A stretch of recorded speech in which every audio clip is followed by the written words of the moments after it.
Der Gang nach der Himmelpforte der Gang nach der Himmelpforte eine Ursalang für Kinder und Kinderfreunde. Zum besten der Neustadt klein equals Kinder equals School. Wernige Road, 1851 in Commission Bef Heineck.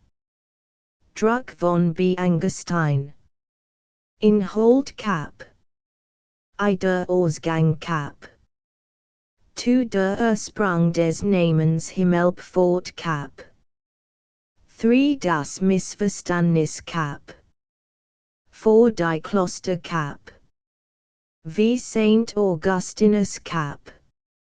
6 der Augustiner Orden Cap. 7 das Jupiter Cap. 8 Geschichte der Entstehung des Klosters Himmelpforte Cap. 9 Geschichte des Bestehens des Klosters Himmelpforte Cap. X Geschichte des Untergangs des Klosters Himmelpforte Cap. 11 der Regenbogen Cap. 12 die Heimkehr I Vatican, lass uns doch auch nach der Himmelpforte gehen. So sprach im Ton der innigsten Bitte die kleine Sophie, indem sie sich sittlich in den Vater schmiegt und dessen fast Hand kasst. Der Vater feierlich in das Runde Rothbachchen und erwidert nach einigem Besinnen, nun Schmeichel Katzkin, es mag geschehen. Kaum war das Wort verlorte, so zeigt ein sicher Hebenslauts Verlockenen, mit welcher Freude die Einwilligung des Vaters nicht bloß von der kleinen Sophie, sondern auch von den Geschwistern vernommen worden war. Dies hatten bis dahin im Fenster gestanden und sensat den Leuten nachgesehen, welche schon seit einigen Stunden vorüberzogen und von denen sich annehmen ließ, dass sie samtlich die Himmelpforte zu ihrem Ziel erwählt hatten. Denn es war heut das Fest der Himmelfahrt Christi, und der Besatz der sogenannten Himmelpforte am Nachmittag dieses Fests war ein altherkömmlich Sitt bei den Bewohnern der guten Stadt Wernige Road. Das darüber macht den nachmittaglichen Gottesdienst versäumten, war gerade nicht nötig und nicht loblich, denn die Himmelpforte lag so nahe bei der Stadt, dass zu ihrem Besatz auch nach der Kirchzeit genug übrig blieb. Als Vater Lewart, der selbst Prediger war, seinen Kindern die Erlaubnis im Besatz der Himmelpforte erhielt, war die Kirche schon aus und auch der Kaffee war schon getrunken. Es war 2:30 nachmittags.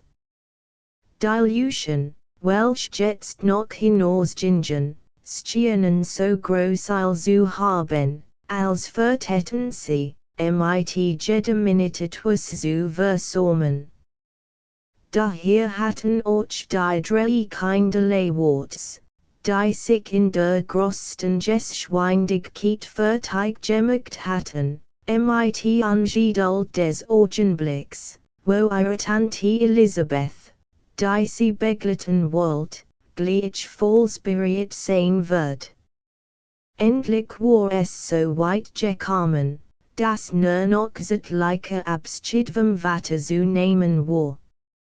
Aber, in welch Zerstaunen und in welch Freude gerieten die Kinder bei der unerwarteten Erklärung des Vaters, selbst wohl auch von der Gesellschaft sein.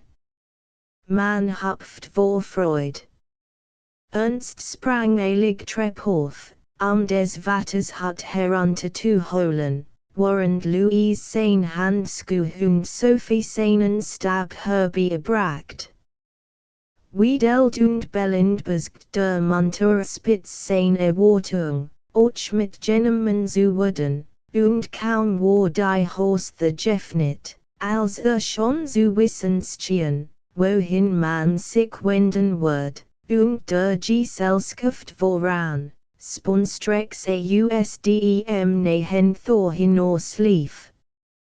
So sie sich die Kinder darüber freuten, dass der Vater mitging, so ließ es sich doch bald in ihrer Ungeduld, womit sie vorausgingen und dann wieder, stillstehend, zurücksehen, merken, dass ihre Meinung nach der Vater mit der Tante diesmal als je langsam einherschritt. Als wollen sein Nachfolgen die Gesellschaft vorbeichen zurückkam, konnten's die Klage nicht mehr zurückhalten, aber Vater, wir würden just die allerletzten werden, wenn wir nicht schneller gehen. Lächelt versetzt der Vater, und wir würden doch noch früh genug kommen. Ich gehe viel die klein Sophie, Klugsknabelig Systement, ein, wenn wir euch nicht sehen, das schade nichts. Diese Sagen waren lässt die Tante Elisabeth zu der Frage, was hofft ihr denn eigentlich zu sehen, Kinderchen?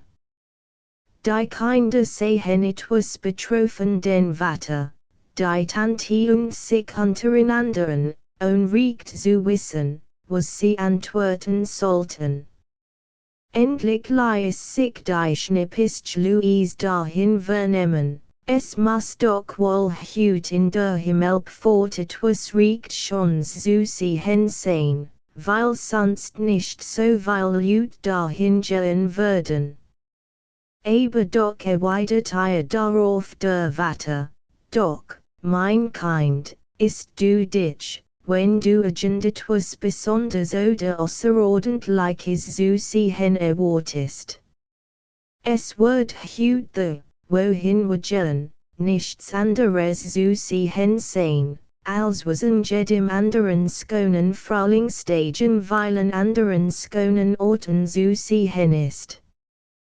Das ich, welch sich nach dieser Erklärung des Vaters ausdem Mundi des nunjährigen Fräuleins hören ließ, war in einem so gedenten und anmuthigen Ton gehalten, dass die Tante Elisabeth einregende Bemerkung darüber macht. Ich dacht sagt sie, es wär Gott genug und alle Ehren worth, dass der Vater heut einmal mit uns spazieren geht, was doch so selten kommt, und das so schönes, hittiges, mildes Frühlingswetter ist, und dass das Ziel unseres Spazierganges ein so anmuthiges, liebliches ist, und das noch eben so viel Leute, die festlich geschmückt sind, denselben Weg mit uns gehen. Heißt es nicht im Lied, wie schön ist's im Freien, begrünenden Mayan, im Wald, wie schön. Lieb Tante, geliebt die drollige klein Sophie, wir wollen euch recht vernünftig sein. Ich bin es schon, sagt Ernst. Ich erklärt Louise. Aber fügt sie hinzu, als ob sie sich recht vertigen wollt, ich mocht doch wissen, warum ad heut so viel Leute in die Himmelpforte gehen. Ernst nahm ein wittige Mienen, als weil Witte sehe, und fragt, das weißt du nicht einmal. Ist denn heut nicht Himmelfahrt? Louise schien mit dieser Auskunft befriedigt zu sein. Tante Elisabeth und der Vater wunderten sich im Stillen über den naiven Einfall, der die Bestutung der unterbeursten Volksit zu sein schien, die sich geben ließ. Indessen glaubt der Vater doch die Gelegenheit wahrnehmen zu müssen, das Nachdenken der Kinderwitte zu fahren, und Sunniben darüber nach, wie sich wollen den Namen Himmelpforte ein für die Kinder fassliches Lehrgesprach anknüpfen ließ, als ihm der Zufall der Beise half kam. Sophie that die im sehr willkommen Frage, woher wohl der Name Himmelpforte gekommen sei.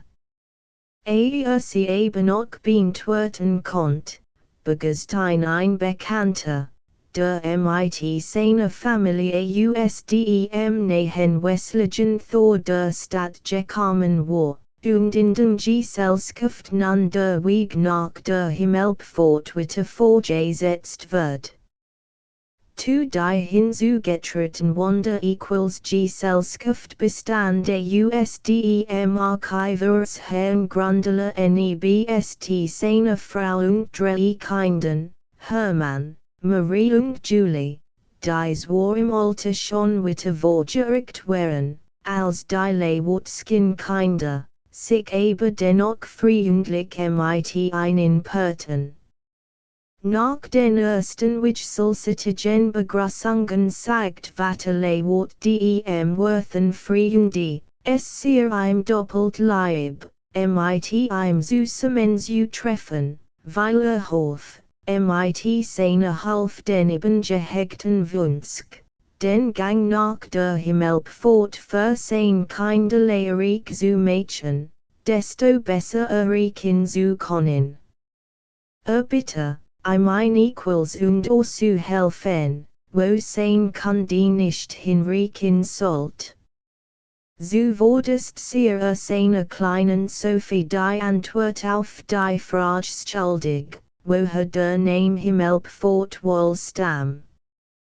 Über den Ursprung dieses Namens glaube nun schon selber USDEM Archive, worin zu Hause Auskunft geben und sich diese halb auf ein der alltesten Urkunden von der Welt berufen zu können. Nun, das war, fragt verwundert der Archivers. Vaterlewort fort, ich mein die Geschichte des equals Vaters Jacob. Wisst doch, wer der war, Kinderchen. Oja gab einzige Antwort, es war der Sohn Isaacs dort. Richtig belobt der Vater. Wisst, Isaac hat zwei Sohn, Esau und Jacob. Esau verkauft letztendlicherweise das Vorrecht seiner Erstgeburt für ein Linsengerichten seinen jüngeren Bruder. Und Jacob wusste durch einen listigen Anschlag seiner Mutter Rebecca auch noch ihn das zu erlangen, das ihm der Segen zu viel ward, denn der alte Isaac eigentlich seinem erstgeborenen Sohn Esau zugedacht hat. Dem Sohn Esau's darüber ausweichen und zugleich sich eine Frau zu suchen. Ergriff Jacob den Wanderstab und macht sich auf den Weg gen Haran in Mesopotamien, wo die Anverwandten seiner Mutter wohnten. Der Weg war weit, und nachdem Jacob eintiges Reis gemacht hat und die Sonne untergegangen war, sah sich genötigt, sein Nachtlager unter freiem Himmel zu halten. Nahm also einen Stein, den unter sein Haupt lädt, und lädt sich schlafen. Angetet dieses harten Kopfkissens schlief dennoch, amüde von dem langen Marsch, den gemacht hat, bald sanft und sussein. Im Schlaf hat einen gaskonen, lieblichen Traum. Es traumt ihm nämlich, sei ein Hochlichter auf der Erde stehen, die mit ihre Spitzen den Himmel ruht. An der Littestigen die Engel Gottes auf und nieder und oben auf der Hoch derselben stand Gott der Herr selbst und sprach zu Jacob, ich bin der Herr, der Gott deiner Vater, der Gott Abrahams und der Gott Isaaks. Das Land, auf dem du liegst, will ich dir und deinen Nachkommen zum und Eigentum geben. Den Nachkommenschaft soll sehr groß und zahlreich werden und sich ausbreiten gegen Morgen und gegen Abend, Mittag und Mitternacht. Durch dich und deinen Samen sollen all Geschlechter auf Erden gesegnet werden. Siehe, ich bin mit dir und will dich behüten, wo du hinsist und will dich wieder herbringen in dies Land, denn ich will dich nicht lassen, bis das ich thu als, was ich dir gedet hab dort. The nun Jacob von seinem Schlaf erwacht, sprach Duislich ist der Herr in diesem Ort und ich wusste es nicht. Voll von Erfurt sprach weiter, wie heilig ist dies Stadt. Hier ist nichts anderes denn Gottes Haus und hier ist die Pforte des Himmels. Jacob stand des Morgens früh auf und nahm den Stein, den zu seinen Häupten gelegt hat und richtete ihn auf zu einem Denkmal, und goss oben darauf, damit einzuweihen und hier ist die Stadt Bethel die Gottes Haus, und that gelobte und sprach, so Gott wird mit mir sein und mich behüten auf dem Weg. Denn ich reis, und mir Brot zu essen geben und Kleider anzuziehen, und mit mit Frieden wieder heim zu meinem Vater bringen, so soll der Herr mein Gott sein und dieser Stein, denn ich aufgerichtet hab zu einem Mal, soll ein Gotteshaus werden, und als, was Gott mir gibt. Davon will ich den Zehnten dahin geben dort. Die Kinder hatten all aufmerksam zugehört. Das klein hier ihre flattigen Gedanken wird sich aber bald wieder zerstreut haben, wenn nicht weiterle Wort gesagt hat, es durch einig hingeworfen Fragen beisammen zu halten.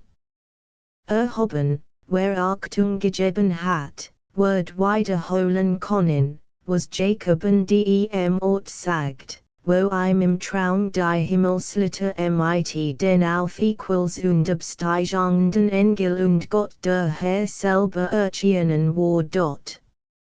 Rask war Louise mit der Antwort bei der Hand, sagt, wie heilig ist dies Stadt. Hier ist die Pforte des Himmels. Warum fragt der Vater weiter, mocht denn wohl Jacob meinen, hier sei die Pforte des Himmels. Nun, was hat sich für einen diesem Ort gleichsam eröffnet und aufgetan? Der Himmel, riefen aus einem Mann die Kinder. Und als welches Herrenhaus oder Wohnung sah Jacob den Himmelen, dessen Fort oder Inganger in diesem Ort meint gefunden zu haben. Als Gottes Haus, erwidert Ernst. Was gelobte daher, auf der Stuhl der Erd, wo mit dem Haupt auf dem Stein gelegen hat, bauen zu wollen. Wenn Gott sein Verheißung erfüllt. Ein Gotteshaus, war die Antwort. Wisst ihr denn, was für Hause man noch heutiges Tags Gotteshäuser zu nennen pflegt? O.J. sagt Ernst, man nennt die Kirchen so dort. Aber fährt der Vater zu fragen fort. Sind denn die Kirchen wirklich eigentlich Wohnhäuser Gottes? Nein, sagten einstimmig die Kinder.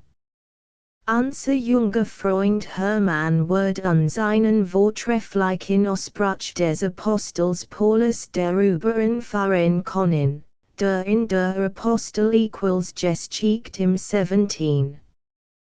Kapitel geschrieben steht.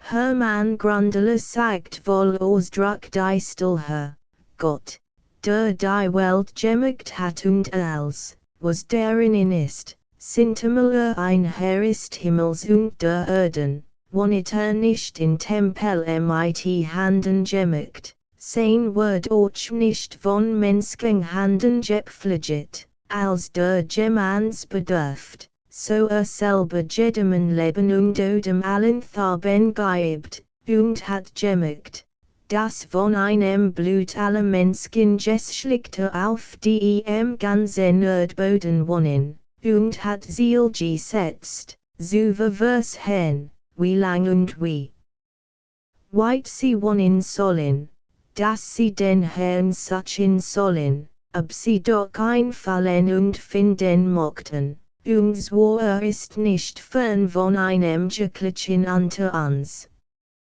Denn in einem Leben, weben und sind wir, als like Poeten beug gesagt haben, wir sind seins Geschlechts. Bravo, lobt Vatterle wort den Son seins Freunds und rettet soglichen die Jungeren Kinder dieselben die Frage. Wenn sich nun Gott allen Farben fallen und finden lasst und wenn wo man sich zu Gott nähen und Gottes Nähe spüren und empfinden kann, ein Fort des Himmels ist, wo gibt es dann eigentlich auch für uns Pforten des Himmels? Allen Farben, ließ sich Marie Grundler vernehmen. Vatterle wort bestätigt Antwort mit der hinzugefügten Erklärung, allerdings, lieb Kinder, jeder Ort in der Welt kann zu einer Himmelpforte für uns werden und wird wirklich dazu, wenn wir uns in demselben in Ehrfurcht und Andacht zu Gott nähen und sein Beselligen die Nähe und Gegenwart fallen. Weil uns eben die Kirche in dies Kunstgelegenheit dazu darbieten, uns gemeinschaftlich zu bauen und im Umgang mit Gott himmlischen Frieden und selig Freude in unseren Herzen erfahren und damit gleichsam einen Wortschmack des eigen Lebens und der himmlischen Seligkeit genießen zu können. So verdienen denn auch die Kirchen in dieser Hinsicht besonders Gottes Hause oder Himmelspforten und Vorhof des Himmels zu heißen dort. Die nach diesen Worten wort sein Treten die andaktig still unterbrach was die Tante Elisabeth durch die klein Sophie gerettet Aufforderung, sag doch einmal die schönen Vers her. Die du auswendig gelentest und die du durch die Wort des Vaters Jews erinnert bist. Die Klein sagt, nicht wahr, Tantchen, du meinst die Vers, wo wohnt der lieb Gott, und als die Tante freundlich aufmuntern nicht, hab sie die folgenden Vers zu sprechen und bracht sie auch glücklich und stocken zu Ende. Wo wohnt der lieb Gott? Siehe dort den blauen Himmelen, wie fest er steht, so lang sieht, sich wollt so hoch, sich streckt so weit, dass ein kein Mensch fassen kann, und siehe der Stern goldnen Skin gleich als weil tausend Fensterlein, das ist des lieben Gottes Haus. The Wanta drin und Scout Heroes und Scout mit Vater equals Orgen nieder auf dich und all den Brüder. Wo wohnt der lieb Gott? Hinaus tritt in den dunkel Wald, die Berg sie es im Himmel gen, die Felsen, die wie sollen stehen, der Baum regen die Gestalt, hoch, wie es in den Wipfel rost, hoch. Wie's im stillen Thal lost. Die schlagt das Herz, du merkst es bald. Der lieb Gott wohnt in die Wald, den Orgswar kann ein nicht sehen, doch fallst du seins Odems way hen. wo want der Lieb Gott? Horst du der Glock in hellen Klang? Ze Kirch rufen sie dich hin. Wie ernst, wie freundlich ist's darin? Wie lieb, wie traut und doch wie bang. Wie singen sie mit frohe Lust. Wie bieten sie aus tiefer Brust. Das macht, der Herrgott wannet the. Drum kommen sie von fern und nah, hier vor sein Angesicht zu treten, zu flehen, zu danken, anzubeten. Wo want der lieb Gott? Die ganz Skopfung ist sein Haus. Doch, wenn es ihm so wohl gefall, so wollet in der ganzen Welt sich die Angstkammer aus. Wie ist des Menschen Herz so klein? Und doch orchte sie hut Gott hierin, oh, holt das den fromm und rein. So wollt och so Wohnung sein, und kommt mit seinen Himmelsfreuden und werden wieder von die ausschieden. Eine Niedrung hat während des Aufsagens der Vers die ganz Gesellschaft ergriffen. Die Kleinrednerin wird mit einem Zeitlichen Kassaul von der Tante als och von den Freunden belohnt, die sich für ihre Kinder eine Abschrift der schönen Vers ausbat. Die ingetreten Ernststimmung wird indessen bald auf ein klein Weil dadurch gestört, dass ein sehr possierliches Missverständnis zum Vorschein kam. 3. Der elfjährige Ernst Lewort, der sich neidlos über den Befall, den sein Kleinschwester erhalten hat, mit Freud, wollt vermutlich auch den seinen Besuchung, hat dies daher bei der Hand erfasst, sie zu fahren und sagt zu ihr, komm, mein liebes Sophiechen, lass uns verangehen. The worst du wenn Mut und dann sind wir die Ersten in der Himmelpforte und ich zeig die uglich die Stille, wo Jacob gest laufen und wo das Gotteshaus, welch nachher baut, gestanden hat. Bei diesen Worten brach die Tante Elisabeth in ein lautes Gelächter aus und zeigte mit einem etwas skakhaften Blick auf ihren Bruder, Nun, das muss ich sagen, das ist ein lustiger Thumb. Dacht ich es doch beinahe, dass so etwas herauskommen wird. Als der Vater bei seiner Erklärung des Namens der Himmelpforte sogar weit ausholt und bis auf die Geschichte des Erwähters Jacob und seines Traums von der Himmelsliteratur zurückging. Die ganz übrige Gesellschaft stimmt in das Gelächter der Tante ein und Vater Lewort selbst nahm einen Augenblick daran an Thiel. Doch fasst sich bald wieder, als sah, wie sie sich ernst bestechend dadurch fällt, dem, angetet alle seine Bemühungen sie zurückzuhalten, Tränen entfielen. Redet ihm tröstlich zu mit den Worten, du ist nicht herzig, mein Sohn, dich so sehr zu kümmern und zu betrüben. Der Thumb, in den du geraten und wegen dessen du so verlagt bist, ist sehr zu entschuldigen. Den Vater selbst ist gewissermaßen schulden demselben Gewissen. Übrigens hattest du bei etwas mehr nachdenken wohl auch von selbstdienst können, dass die Himmelpforte, nach der Wagen, nicht derselbe Ort sein kann, an welchem Jacob schlief, als auf der Reise nach Haran in Mesopotamien begriffen war. Es bedarf nur, das du auf einigem Standi aufmerksam gemacht wirst und du wirst dann selbst deinen Itham lächerlich finden. Du weißt doch, in welchem Weltteil das Land Canaan liegt, von welchem Jacob des Umel ausging. In Asien. Wie heißt dieser der Weltteil, in welchem wir wohnen? Europa. Wie weit meinst du wohl, dass es von uns bis dorthin sei? Ernst besann sich einen Augenblick und erklärt dann, indem sich lachend vor die Stirn schlug, weil 100 Meilen weit. Jacob aber, wie lang war der erst gegangen, als das Nachtlager heilt, währenddessen im Traum die Himmelslichter erblickt.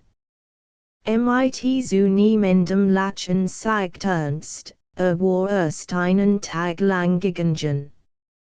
Und also, half der Vater fort, kann der Ort, den Jacob die Himmelpforte nannt, nicht unsere Himmelpforte Jewesen sein. None fordert aber die Billigkeit, viel higher der Archiver sein, dass sie, mein lieber Freund, das anregt vergüten, welch seinem Sohn gestellen ist, als so sehr ausgelagt wird und dass sie die in seinem Ithum verborgen liegen die Wahrheitens legt sie hin, denn sicher hat die Glock lauten gehört, nur zu wissen, wo sie hang, wie man zu sagen flet. Sagt Vaterlewort. Ernst wird wohl früher schon von mir gehört haben, dass einst in unserer Himmelpforte wirklich ein Gotteshaus, ein Gottjuheitsheiligtum gestanden und dass der Ort daher seinen Namen erhalten hat. Weil hab ich ihm damals auch gesagt, dass das sonst hier befindlichsten Gotteshaus vermutlich sein einst hang einem anleichen gelobte, wie das des Erwäters Jacob war, zu danken gehabt hat. Nicht bloß vermutlich, entgegnet der Archivers, sondern wir dürfen dies nun mehr als Jews uns hin. Nach dem vor einigen Jahren die Stiftungsurkunde des Klosters Himmelpforte im Archiv des Johannesklosters zu Halberstadt aufgefunden worden ist.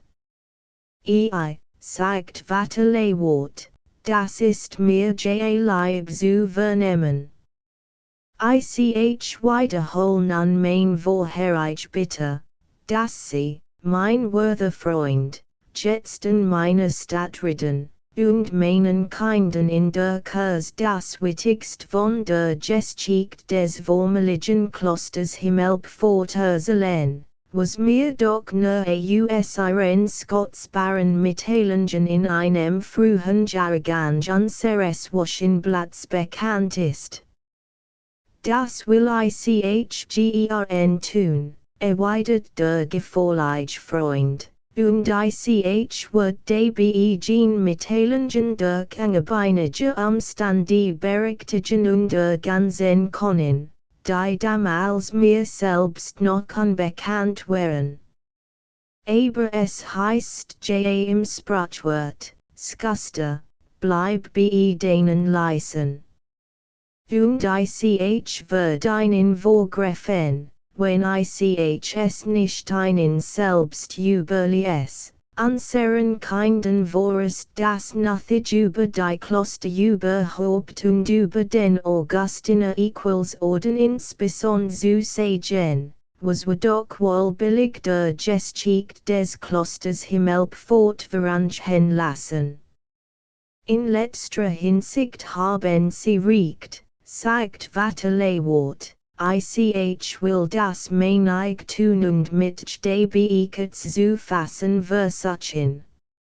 Vor schon in den ersten Jahrhunderten der christlichen Kirche, so begann Vaterlewort seine Erzählung, gab es unter den Christen Masch, Welsh in ihre Münzlichen und Efreigen Streben, einriegt frums Heiliges Leben zu fahren, so weit gingen, dass sie sich ganz von der übrigen menschlichen Gesellschaft absonderten und in Holland und Westen begeben. In der Einsamkeit desto angestörter ihr Andacht verrichten und sich desto besser in der Enthaltsamkeit und Selbstwohnung üben zu können.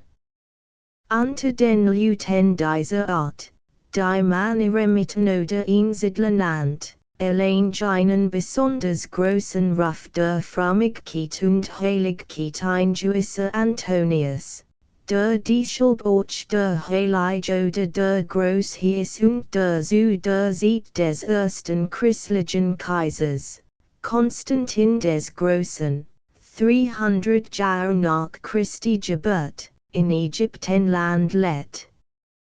Zu diesem Gesellten sich in seiner Einsamkeit bald mehrere Gleichgesinnte, welche hatten neben die Senig bauten und ein der Senigen Anleik Lebensart führten.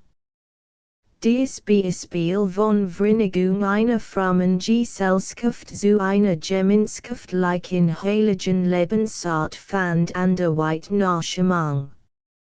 Man erbaut sich in abgelegenen, unbewohnten stillen Gegenden Häuser, in denen man zusammen mit anderen Gleichgesinnten wohnen und sich gemeinschaftlich mit in der Andacht und Frömmigkeit befleißigen wollt.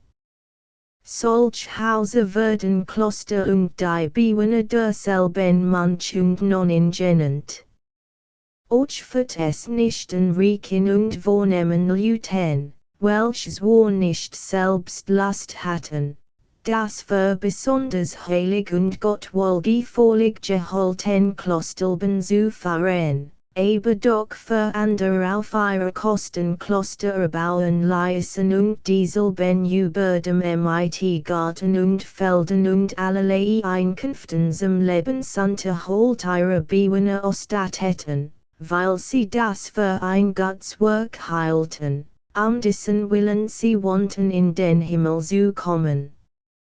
Es hat sich bald gezeigt, dass die Genigen, welche in den Klostern letten, nicht bloß Vorsteher, sondern auch bestimmt Gesetz haben mussten, nach denen sie sich richteten, damit Ordnung unter ihnen stattfand. Die Gesetz, welche in einem Kloster befolgt werden, nannt man die Regel desselben.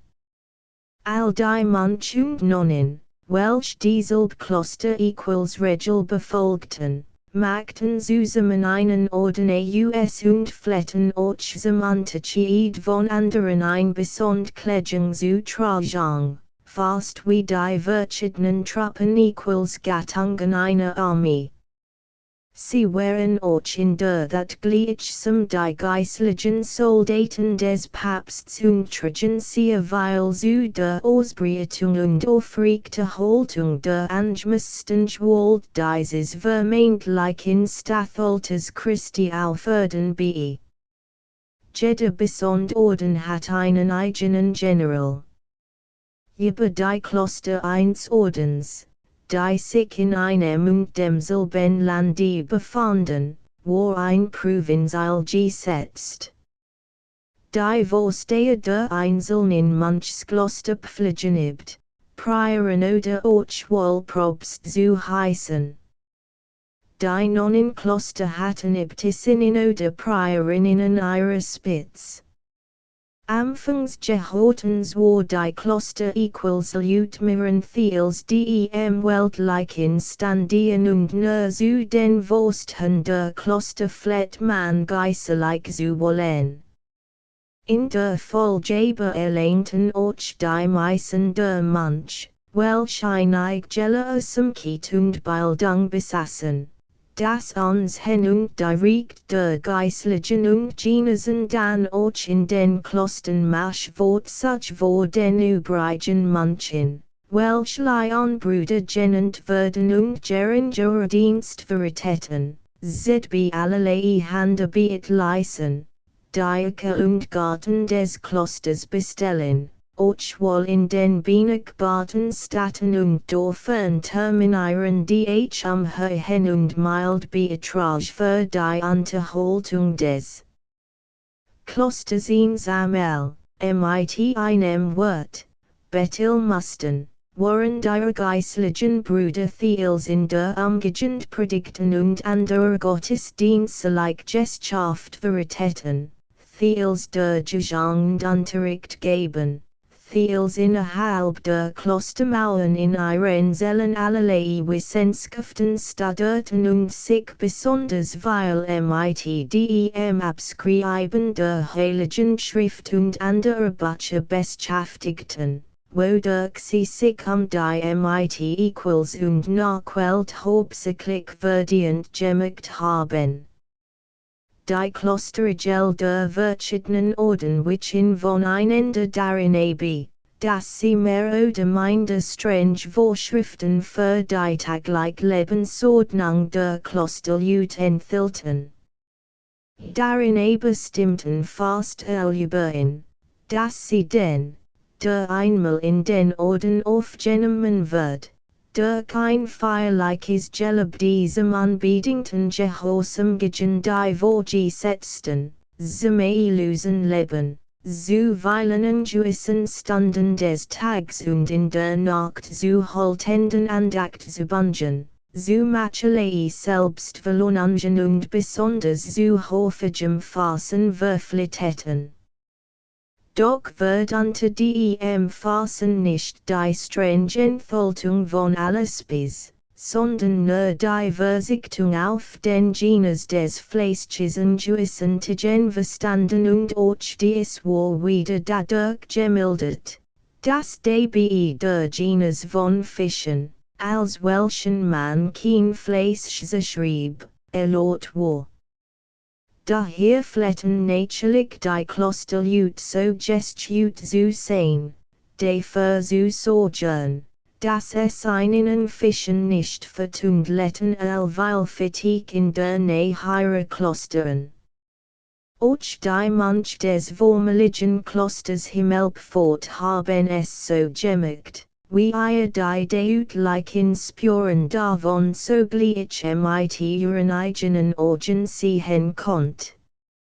Man hat während der letzten Jahre so lang das Ziel der Holtem, in dem die Kolonie Friedrichs liegt, die Nähe vor dem Westen von Wernigerode anhebt, verlassen und den Weg in einzelnen Fällen gestlichen.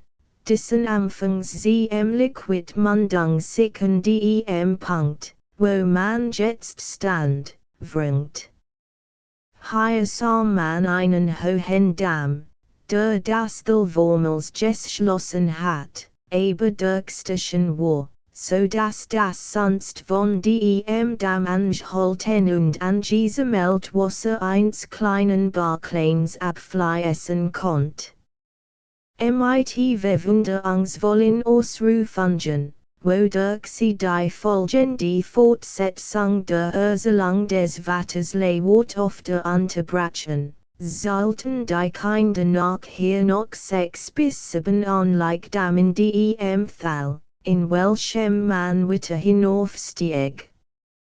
Vorerst sah sich der Watter Leewart genötigt, ein klein Pause in seiner Ursache zu machen, weil der Phosphid, den man Verfolgung der in dem Bergabansch Richten des Thagrunds hinlief, so schmal war, dass die Gesellschaft sich in ein langere auflösen musste und nur Insel hintereinander herrschen konnte.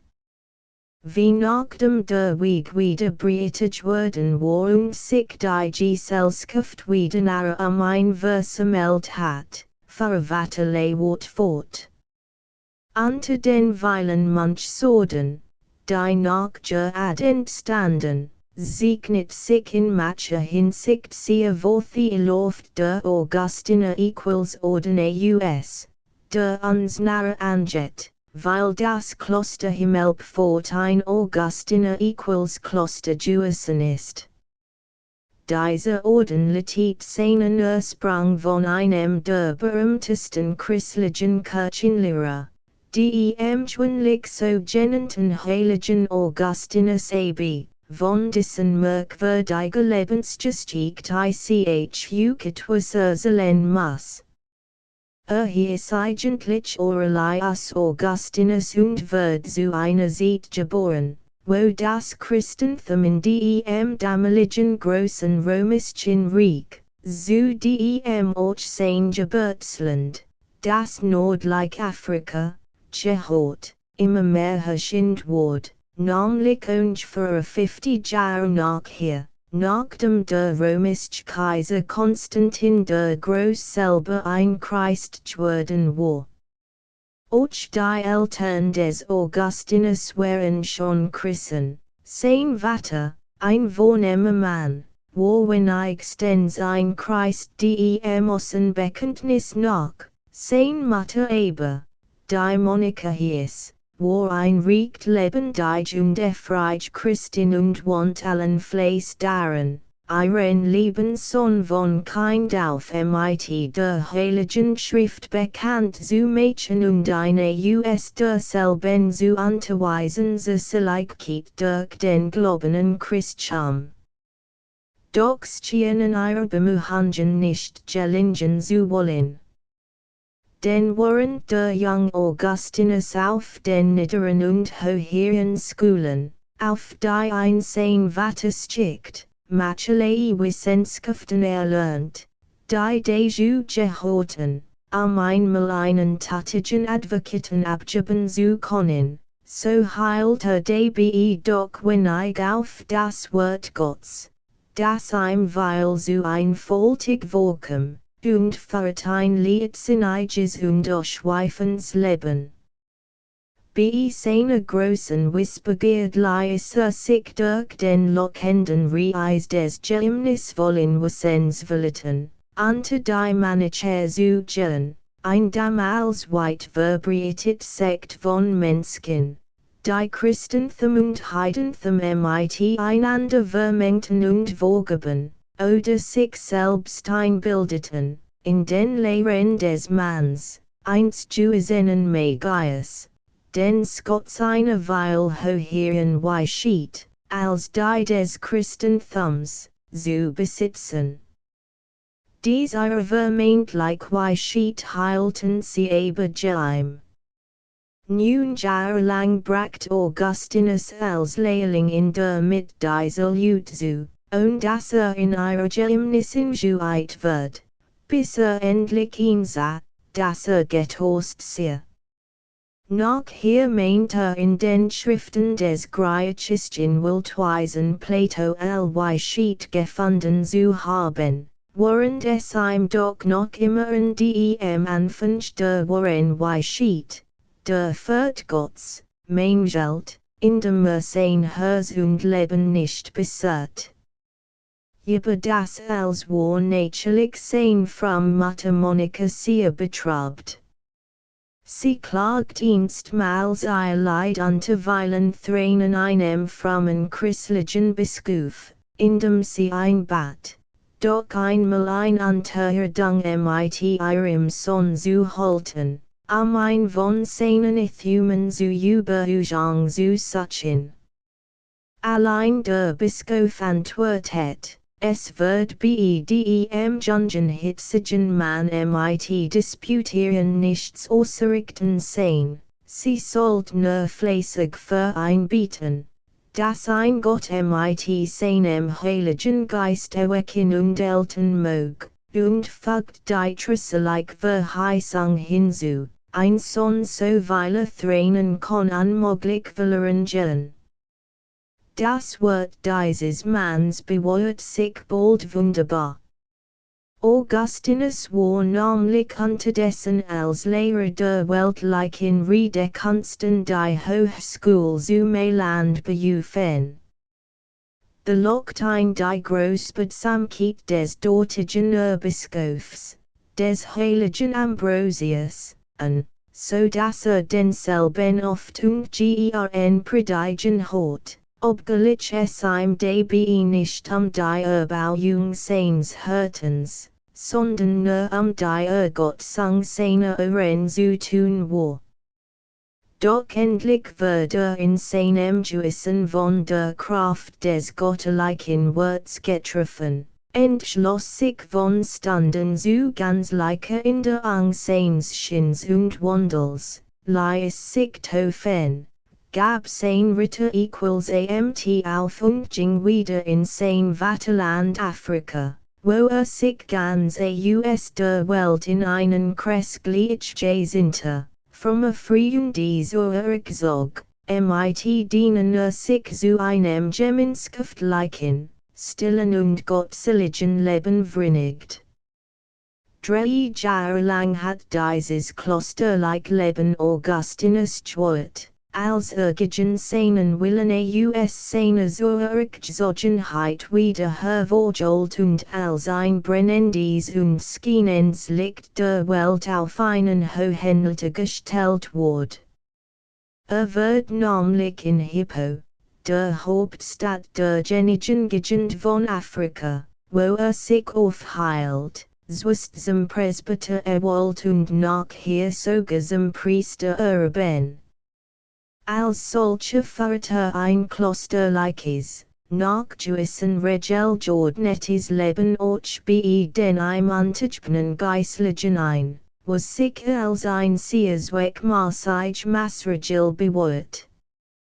Der Raum und Einfluss seiner erfreulichen Wirksamkeit, und besonders seine tapferen geistlichen Bekämpfung derweilen ihrer damaligen Sitten verbreitet sich bald fast über die ganz christliche Kirche.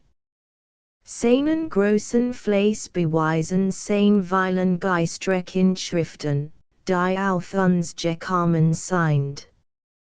Starb im Jahre 430, während sein Stadt von den wilden Horden der Vandalen belagert wurde, die sie bald nachher auf ein schrecklich Weise zerstörten. In den folgenden Zeiten des Aberglaubens, unter der Herrschaft des Papsttums, wird Augustinus als ein Heiliger verehrt, und sein Angeblichen Totenbein werden gleich denen anderer sogenannten Heiligen als kostbar, wundertätige Reliquien angesehen. Während wir Gottlob von solchem Aberglauben befreit sind, so muss doch auch uns evangelistischen Christen das Andenken dieses Manns desto worthier sein, weil die beiden großen Reformatoren Luther und Calvin in der Hochschatzung gegen einerlei sind waren und, wie sie selbst dankbar bekannten, aus seinen Schriften weil gelernt haben. Six schon während eins Thiels seines letzten Vortrages war Vaterlewort stehen geblieben und hat einig Mail seinen Sohn Ernst durch Bedeutungsvollwink erinnern müssen, dass aufmerksam zuhören mag, anstatt sein Geschwister und die übrige Gesellschaft in ihrer Aufmerksamkeit zu stören. Ernst hat zwar bis jetzt geschwiegen, aber mit sichtbarer Ungeduld, und hat wenigstens nicht unterlassen können, durch fingerig die Blick alle dahin zu richten zu suchen, wohin sein eigenen gingen. Dies hafteten an den großen Gräben anleichen, Anabänghitten und Hügel, wie mit der Grund des Thales in der Gegend, wo der Wasserstillstand gemacht hat, bedeckt war. Als der Vater die Lebensgeschichte des heiligen Augustinus bedigt hat, erhielt Ernst die Erlaubnis zu reden, der, wie es schien, sich nicht wenig darauf einbildet, kann tun zu können, das Gene Hügel die Stil des vormaligen Klosters Himmelpforte bezeichneten, wobei ein die Bestattigung des Herrn Archivers, das erregt hab, Gigen die etwanigen Gläubigen Zweifel der übrigen Kinder sichert. Ja sagt dieser, the Legion die wenigen Rest des Klosters begraben, von welchem your Vater, als wir in ihrem Alter waren, noch weit mehrere Bleibsel erblickten. Mein seliger Vater aber hat noch einen Mann gekannt, in dessen Gegend die Mohren der Klosterkirche noch so vollständig vorhanden waren, dass bloß das Dachfort, nach dessen abgebrannten Borkenkopfen dieneben mit Steinen zu werfen fletten dort. Als die Orgen der Gesellschaft einweil mit Verwunderungsvollem Nachdenken auf diesem Platz gehört hatten, that die Frau Archivers den Vorschlag, den Beinen eine Gruhe zu gönnen und die bequemen Platz zum Sitzen zu benutzen, welch eine Gefoltbaum Stamm darbeten. Die am Rande des den Wiesengrund des Thales begrenzenden Equals und Buchenwalds hingestreckt lagen. Dieser Rath wird gern befolgt und durch die Erquickung wird dankbar willkommen geheißen, welch Tante Elisabeth darit, indem sie aus ihrem Handkebobst und einiges Backwerk hervorlehnt und dasselbe in der Gesellschaft verteilt. Unterdessen nahm Vaterlewort den unterbrochenen Faden der Erzählung wieder auf und sagt, wohl mit der Geschichte des heiligen Augustinus nun noch einig Mitteilungen über den von ihm benannten Orden verknüpfen. Ihr habt schon vorhin gehört, redet die Kindern, dass der heilige Augustinus nach seiner ganzlichen Sinnesänderung sich mit mehreren gleichgesinnten Freunden aus der Welt zurückgezogen hat, im Wrin mit einen, abgesondert von der übrigen menschlichen Gesellschaft, ein einsiedlerisches Leben zu führen. Und dass später, nach seiner Erhebung zum Bischof, auch beide, im zunächst untergebenen Geistlichkeit eine Art von Klostertat geführt hat. Es war natürlich, dass beide im Großen Ansehen, worin dieser Mann stand, die von ihm aufgestellten Regel bald in mehreren schon vorhandenen und neu eingerichteten Klostern zerrichten wollt werden. So entstand der Augustiner manch Orden, der sich in zwei Klassen teilt, von denen die ein die der Eremiten, die andere die der regulären Kanoniker oder der regulierten Kirchen genannt wird. Die ersteren ahmten das einsiedlerisch Leben Augustins in seiner Zurückgezogenheit von der Welt nach. Die letzten waren solch, mirren Thiels zu einer Kirchgereich geistlich und Kirchendiener, welch die von Augustinus bei der Geistlichkeit von Hippo ingeführt klosterlich Lebensordnung zu ihrem Vorbild wollten. Dies wanten gewöhnlich in großen Städten in der Nähe einer Hauptkirche, wenn nicht in einem Haus beisammen, doch in aneinanderstehenden Hausen und kämen zu gewissen Stunden des Tags und selbst der Nacht zu gemeinschaftlichen Andacht zu bungen oder auch zu gemeinschaftlicher Mahlzeit zusammen. Die Remiten bauten sich deswegen in der Regel ihre Kloster in einsamen, von den Städten abgelegenen, stillen Gegenden auf, obgleich sie sich späterhin mit unterortschen Städten und Flecken anbauten. Beide Klassen des Augustiner Ordens unterschieden sich auch durch die Kleidung. Die Remiten trugen einen schwarzen Rock mit witten Ärmel, der bis auf die Knöchel herabhing und an zum jetzigen Charakter ähnlich war, Den Leibeinen Ledern Getil und in der Hand einen Langen Stab. Die Kledung der Karaneber war weiß. Die Remitten gehoten zu den sogenannten Bettel equals Munchin. Die von sieht in der Umgegend ihrer Kloster zu ihrer Unterhaltung mild Betragen sammelten. Die Karaneber nicht. Einricht fest Einrichtung erhielt der Augustiner equals Orden übrigens erst durch den Papst Alexander IV. Im Jahre 1256.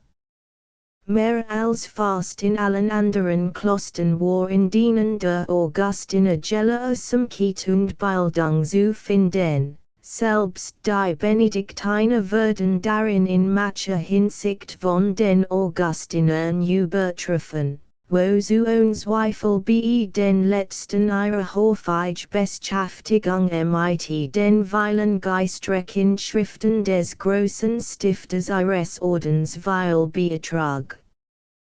Dies Anstalten dienten nach dem Rathsglas der Göttlichen Vorsehung Jesu. In der Nacht eines feinsten Zeitalters die fast erloschenen Funken eines heiligen Feuers im stillen und verborgenen Ort so lang zu hegen und zu nahren, bis sie, angefuckt von dem lebendigen Odem seines Geists, zu seiner Zeit wieder zu einer helltenden Flamme ausschlagen sollten.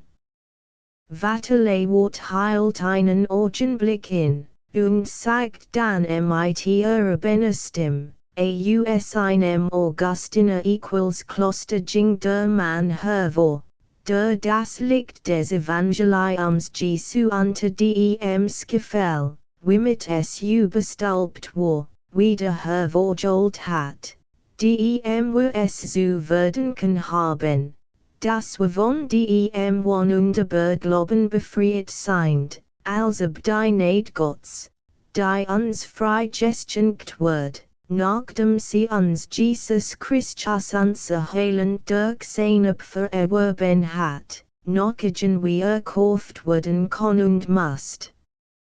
Von dem One, als ob man dadurch in den Himmel kommen konnt, dass man ein Kloster stiftet und ein Kirch baut. Oder selbst in ein Kloster hineingeht und mit Gesell und fassen sich selbst quält, der Mann, der uns direkt, die wahre Himmelsfahrt, den freien Zugang zu Gott durch den Glauben an Jesum Christum wieder eröffnet hat. Wer war der Mann? Wer kann es mir sagen? Martin Luther. Martin Luther. War die Lotskala die Antwort, zu der des Archivers son Hermann den ersten Tanningabend in die dann die ganz übrige Gesellschaft einstimmt. Einstim vom Himmel höchstchen gleichsam die Bestätigung zu dem Gesagten geben zu wollen. In dem sich gleich darauf ein entferntes Rollen des Donners vernehmen ließ, wobei alle erschrocken im Passe hin. 7 Es wird schlimm werden, sagt mit besorglicher Mien der Archivers, indem den Vatterley Wort auf die über den Nehenwoldigen Bergrücken heranziehenden Dunkelwolken aufmerksam macht. Wir würden wohl fügte hinzu, wenn wir unselig aufmachen, vor dem Ausbruch des Wetters nach Haus zu kommen, oder wenn stens einst Jahren dies Abdach im Friedrichsthal zu finden dort. Ein mehr Stimmiges, ich. Hundo.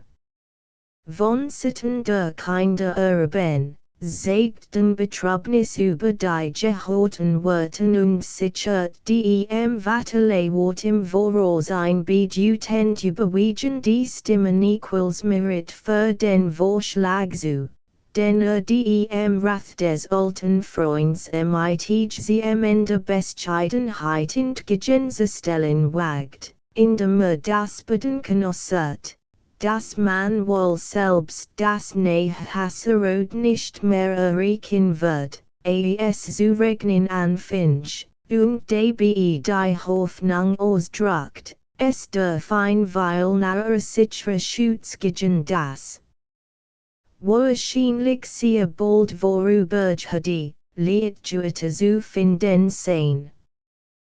Denn, sagt wenn mit mein Augen nicht tragen, so sei ich worin die Thor des Jagdostchens so fange geöffnet und unsern Freund, den Herrn Forster Immermann, in dasselb hineinchen.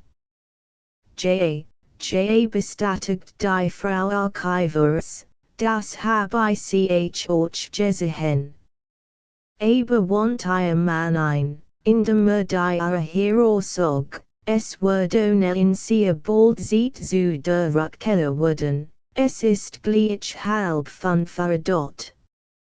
Ein starkes Rollen des Donners, welches halb nach einem leitenden Blitzstrahl folgt, hob inzwischen Elwitten bedenken, und der Archivers folgt halb unbeurst und unwillkürlich der überwiegenden Neigung seiner equals und der ihr anhangenden Kinderschar, welch sich samtlich mit eiligen Schritten nach dem einig 100 Schritt weiter hinaufliegenden und das Ziel abschließenden so fange wanten, wo das Rothdach des Jagdos ist gegen den Platz regen verhies, dissen.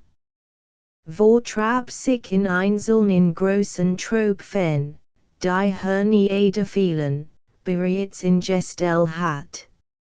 Aus den rasken Schritten der Kinder, die selbst bei ihrer Verdopelung doch dienen der Erwachsenen kaum zu folgen vermöchten, wird bald ein wolliger Wetterlauf, wobei denn wieder das alte zurückbleiben muss. Doch kam noch eben so rechte Zeit als unter Dach und Fach in dem Jagdostchen, dessen Thor den Schutz sechenden Flachlinjen von dem einen entgegenkommenden und sie freundlich willkommen heißenden Forster Gast freundlich so weit als möglich geöffnet ward. Das Jagdostchen, welches von jemand bewohnt wird, und eigentlich nur bestimmt war, zum Sitzen und bequemen Zustand die behafste Erlegung der im angrenzenden Garten in fangenen wilden Schwein zu dienen, war so eng und klein. Das im oberen Raum desselben befindlich Zimmerchen bei dem Eintritt der Flachlinge schon hinlänglich besetzt zu sein. Denn die Frau Försterin bewirtet in demselben ein befreundet Familie, die der Skontag und die Volksit gleichfalls zum Besuch der Himmelpforte eingelockt hat.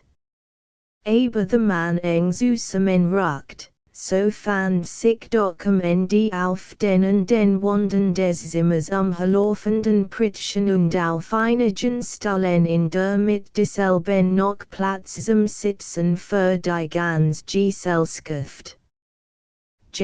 Als in Kurzem der Regenroßchend herabfloss und noch mehr als ein Hofchen von der auf den Wiesen der Himmelpforte und der gelagerten Mensch sein sofort hernahm, so zeigt sich es, dass das Hostchen imstande war, in dem Raum seines unteren Zustands, seine kleinen Küche und seines Equals und Ausgangs noch mehr als ein Dutzend von Menschen zu bergen, während sich noch manch anderen der von dem Wetter abgekehrten Ossen sit desselben, unter dem überregenden Dach.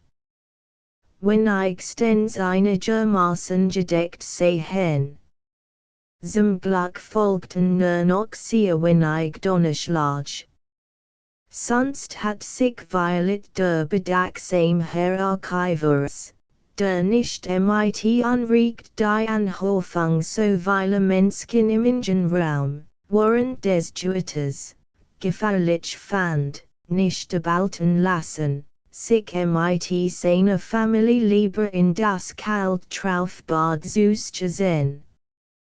The sich aber die trüsselig Verheißung des Forsters bewährt und das immer später eintreten und immer schwächer wurden die Rollen des Donners bewies, dass das Juite vorübertog, während das Rostchen des Regens noch anhielt. So nahm Vatterlewort die Gunst der Umstände und unterbrach die treulich still des auf den Regen losgehenden Kreises mit der in den Archivers Geritäten bitte, indem sich Keat seines frühen Versprechens, jetzt die Geschichte des Klosters Himmelpforte Bisten zugeben, wobei bemerkt, dass den ansehnlichen Zuwachs des Auditoriums, welcher sich zu Dank verflitten wird, als ein Aufforderung mehr uns hin muss. Der Forster und mehrere im Hostchen versammelten Leute, so samtlich Kinder unterstützten die Bitte des Predigers. Der Archiver strot sich so etwas dagegen, indem die Besorgnis äußert, dass seine Erlangen den vorherigen Vortrag des Predigers zu sehr abstechen und desto trockener ausfallen wird, je mehr jener erbaulich juissen sehr.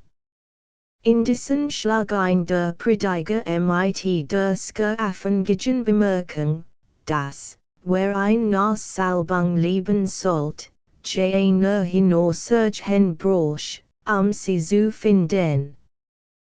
Dies erregt allgemeins Gelächter.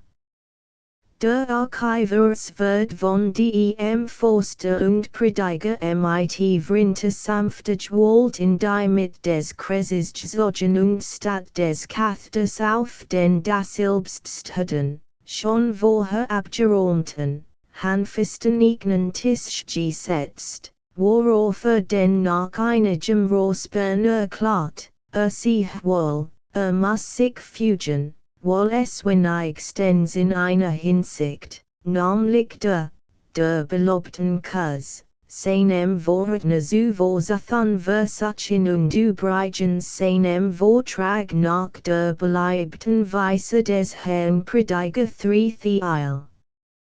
Geben, in dem Merkurlich die Geschichte der Entstehung, zweitens die des Bistens und drittens die des Unterganges des Klosters Himmelpforte zu erzählen gedenk.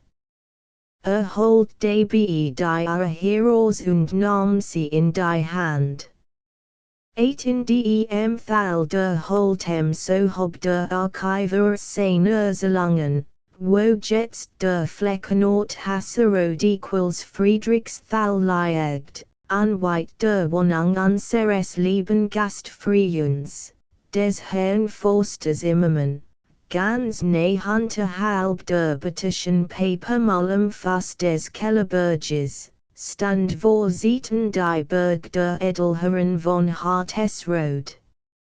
Ein kleines Dorfchen gleiches Namens, der noch hier in Hasserode verwandelt wird, lag die Burg her.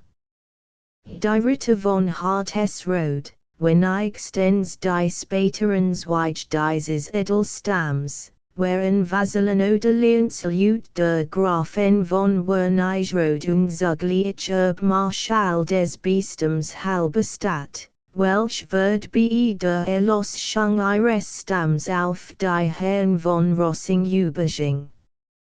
Sie führten anfangs in ihrem Wappen das friedlich sich in Zweigleins mit 3-5 blattrigen Blumen, welches noch hier aber einem mehr kriegerischen Sinnbild, dem eins Borkens mit Moratinnen wich. In dieser Szene späteren Gestalt ist Wappen noch Zuschauern neben dem Grafleichen und dem Stadtwappen an der Kanzel der St. Nikolai equals Kirche zu Wernigerode. Die letzteren Sprossen ihres Stamms liegen in dem von einen erbauten Grabgewölbe neben dem hohen Tor der St. Silvestri equals Kirche zu Wernigerode, welches nach diesem graflichen Begräbnis erwählt wird, begraben. Von den ersten Zweigen ihres Stamms, die uns die öffentlich geschicht nennt, weiß sie kein anderen Daten, als friedlich vermitteln und from Stiftungen, die sie machten, zu rammen. Sie waren es, welch den Grundraum zu der Kapelle des Heiligen Bluts bewasserleben hergeben. Einen hat euch das Kloster Himmelpforte seinen Ursprung zu danken. Der Ritter Theodoric von Hartesrode war der Stifter desselben, höchstwahrscheinlich eben derselbe, der in einer Urkunde vom Jahr 1251 als Schiedsrichter einer Streitsache der Herren von den Burg vorkommt, wo eben Theodoricus von Hartesrode genannt wird. Die von ihm ausgestellte Stiftungsurkunde des Klosters Himmelpforte trägt die Jahreszahl 1253, hinsichtlich den Richtigkeit dessen einige Zweifel obwalten. Aus der Urkunde selbst geht übrigens deutlich hervor, dass die erste Ansiedelung der Brüder Einsiedler oder Eremiten nach der Regel des Heiligen Augustinus in unserer Himmelpforte bereits vor dem Jahr 1236 erfolgt, also wenigstens 20 Jahre früher, als Papst Alexander IV. Seine Reform des Augustiner equals Ordens bewirkt. Die Urkunde sagt, dass die erste Anlage des Klosters Himmelpforte bereits zu den Zeiten des Bischofs Friedrich von Halberstadt, welcher 1236 starb, begonnen, dass die Wiedereinrichtung desselben dann unter den Nachfolgenden, den Bischöfen Ludolf I, Meinhard und Ludolf II, und endlich unter dem Bischof Ward fortgeführt sie.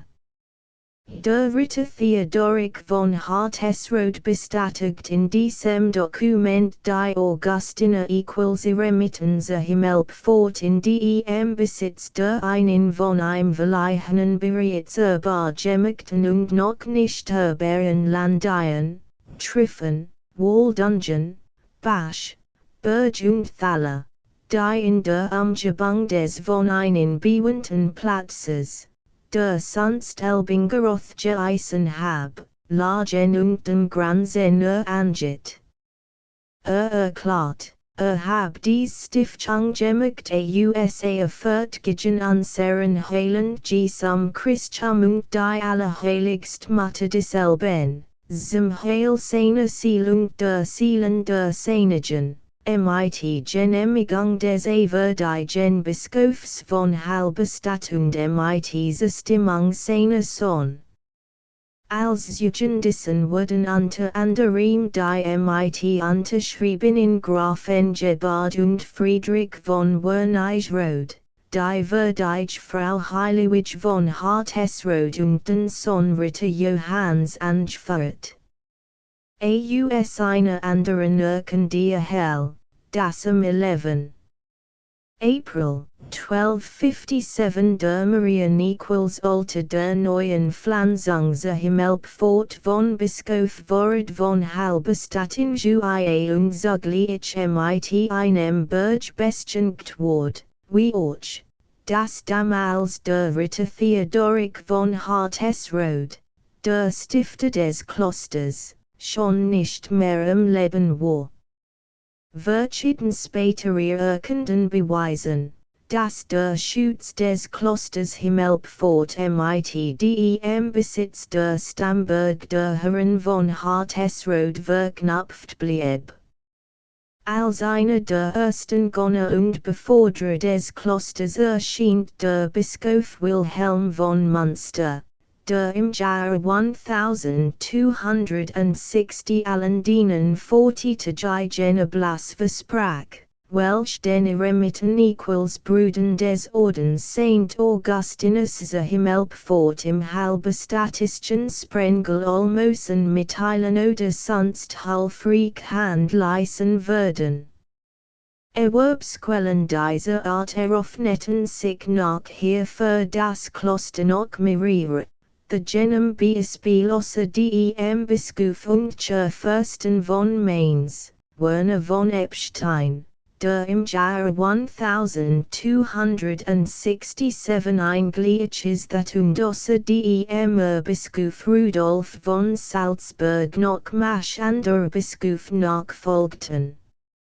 Geberdem kämen dem Kloster Himmelpforte natürlich auch all die Eigenworte also gut, welch dem Augustiner equals Orden überhaupt zustanden, zu dessen Gunsten unter anderem der Papst Nikolaus vor.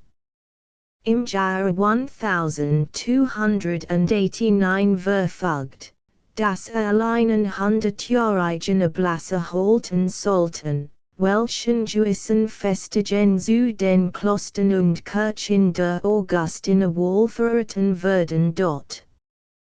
Was war denn das eigentlich, Blas, fragt Herr Juli, die Junsttagte des Archivers. Das las die erwidert ihr weiter, von dem Herrn Prediger sagen. Vaterlewort nahm darauf so das Wort. Blas, mein Kind, war eigentlich ursprünglich nur so weil, als Erlassung der genigen Bussen und Strafen, welch von der kirchlichen Obrigkeit auf solch Verhandlungen gelegt würden, den sich billig jeder Christs kommen musst und den Willen der sie beging. Eigentlich von der Gemeinde der Christen und von der Teilnahme am christlichen Gottesdienst hat ausgeschlossen werden sollen, aber den doch zugelassen wird, wenn zum Beweis, dass sein Sunday aufrichtig leid sei. Öffentlich was that, stranger fastig heilt, oder aber ein Herrensschwan trug oder nach dem gelobten Lande wohlverritet, oder sonst etwas Schweres und Lastiges, was ihm aufgelegt wird, unternahm. Solch Kirchenbussen oder Strafen konnten von dem Papst und von den einzelnen Bischöfen erlassen, oder doch gemildert wurden und das hieß dann Blas. Mit der Zeit aber wurde Blas ein sehr schlimmes Ding. Nämlich es kam davon auf, als kon man auch von Gott Vergebung seiner Sünde und Erlösung der Seele für DHAUS ihrem Quellwollen zustande nach dem Tod erlängen. Wenn man Kirchen und Kloster beschenkt und sich damit Blas erkauft. The wird dann mit dem Blas ein für die Papst sehr eintraglicher, abschulicher Handel getrieben. Luther fing das Werk seiner Kirchenverbisse angeben damit, dass diesem abschulichen Blasgram entgegentrat. Indem sich öffentlich gegen denselben erklärt in den 95 Sitzen, die in die Schlosskirche zu Wittenberg anschlug dort. Nun wisst ihr, was der Blas war, sagt hierauf der Archivers, und ich kann in meiner Erzählung fortfahren. Inzwischen benutzt die Frau Försterin die ingetreten augenblicklich Pause Deju, dem Archiver sein Glas zu riechen, Welsh mitdem voortreffelijk in matronk geval war, der Aus Reinwein, Gegesen auf Waldmeister und ander in der Himmelpforte wachsen die Edelversige Frühlingskraute, bereitet word, ein zu bitten, zu seiner Erquickung, nach der Weise der guten Brüder Eremiten des Vormaligen Klosters Himmelpforte. Erst einmal auf das Ehrenwort Gedächtnis der frommen Stifter und Schutzherren desselben, der Edelritter von Hasserode zu trinken. Wer kommt sagt der Archivers, solche Aufforderung widerstehen.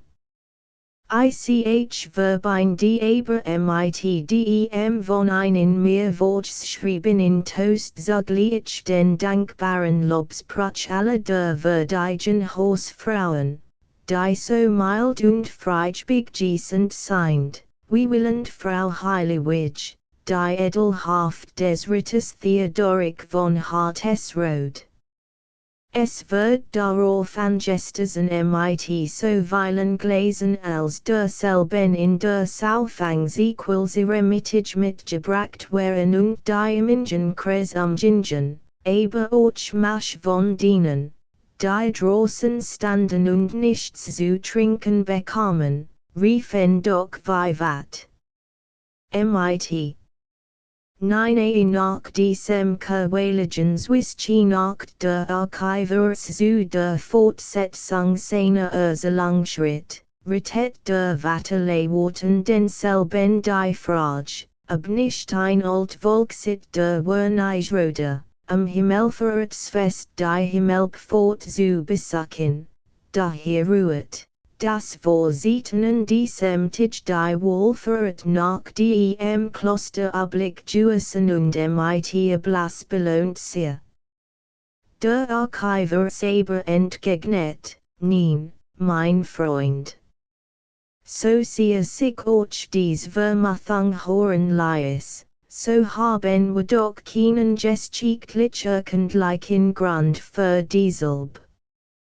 Ich dacht, sagt der Prediger, ich hat in ihren eigenen Vormaligen Mitteilungen über die Geschichte des Klosters Himmelpforte im Wochenblatt eine Andutung davon gefunden. Das beruht sicher auf einem Verständnis, versetzt der Archivers, und zwar vermutlich auf Missverständnis der Erwarnung, das der Papst Nikolaus vor Anno 1289 auf den Besuch der Augustiner equals Kirchenmachen Fessen Blas verheißen hat, unter denen allerdings auch ein Himmelfahrtsfest genannt war, wobei eben notabene nicht das Fest der Himmelfahrt Christi gemeint war, sondern das damals noch nicht lang aufgekommene Fest der angeblichen Himmelfahrt der Jungfrau Maria, welches den 15. August gefeiert wird. Aha, sagt der Prediger, ich dank für die Bestätigung. Sollt sich eben nicht violet dennoch annehmen lassen, dass aus den frühen Wohlfahrten nach dem Kloster Himmelpforte Tich der Himmelfahrt Maria, die nach Herrlichkeit des Besuches seiner Stadt Fest der Himmelfahrt Christi entstanden sei. Unmöglich wär es freilich nicht entgegnet der Archivers. Indessen, mein Freund. Man kann sich nicht genug davor hüten, kein Mithen in die Geschichte einzufahren, und für demnächst in seiner Erselung also fort. Das Anfänglich gut gedeihen und Rausquatschstium des Klosters Himmelpforte kann man daraus abnehmen, das von dieser Pflanzung, als sie selber noch jung war, schon able gemerkt werden. noch in dem Jahrhundert seiner Ensthang werden von dem Kloster Himmelpforte zwei andere new gestiftet Augustiner equals Kloster, eins in Quedlinburg und eins in Helmstadt bevolket. Mit der ersten Takte kam über die Mutter Himmelpforte bald in Street über die Grenzen der Gebiet, innerhalb den sie almost an einsam leisen. Diese Street wird von dem Vikar des Provinzials des Augustiner equals Ordens in Deutschland geschlitet, welche bei den Klostern die Grenzen ihrer Distrikt bestimmt. Wie eintraglich dieses terminieren sein mocht, lasst sich ungefähr daraus messen, wenn man hört, dass den Brüdern der Himmelpforte die über Himburg und Langenstein Bezirksstadt, Hasleben und Kloster equals Groningen zugeben erlaubt war. Och beweisen mach noch vorhanden erkenden Überankauf von Grundstücken, dass es dem Kloster nicht in Geld gefällt haben muss. Aber freilich litt das Kloster in den anruhigen Zeiten des 14. Jahrhunderts, wo das sogenannte Fallstrikt mit der größten Tyrannie ausgeübt wurde, auch wieder mach verlasst. So hat schon Bischof Ward von Halberstadt im Jahre 1284 den Banfluch über die Genigen ausgesprochen, welch sich in der Person oder den Sachen derer, die nach der Himmelpforte wohl vertreten, vergriffen, oder das Kloster sonst gewaltsam beeinträchtigen würden. Aber daran kehrten sich die Herren Robritter wenig, zumal der auch für die Übertretung eines solchen Verbots wieder erblasser gekauft werden konnte. Daher gesture es, dass gleich im Anfang des 14. Jahrhunderts der Gutbruder de Gengard, ein herumreisender almost unequals Sammler unseres Klosters, als der Himmelpforte Ladung von Wollenen Tüchern und anderen Sachen zufahren wollt, von einem Truchsess von Alvensleben und von den Gebrüdern von Romersleben überfallen, seine Ladung samt der Fortberatung selbst gefangen genommen und auf ein Robsgloss fortgeschleppt wird. Auf ein noch viel largerer Weise treiben es am Ende des 14. Jahrhunderts die Grafen von Reinstein, die auf dem jetzigen Regenstein hosten, indem sie das Kloster Himmelpforte mit Raub und Brand überfielen und die friedlich in manch Barbariskstunden und plünderten. Sagt der Forster, unwillkürlich die Handen den Hirschfang gelegend, beschützten denn die guten Herren von Hartesrode das Kloster nicht. Violet, entgegnet der Archivers, wären sie dazu nicht mehr imstande, wenigstens helle US eine Urkunde von 1398 so weil, dass damals der letzte Rest am Spiritsversterben war. Indessen nach ihrem Osterben bestand doch ihre Stiftung noch länger als ein Jahrhundert im Segen fort.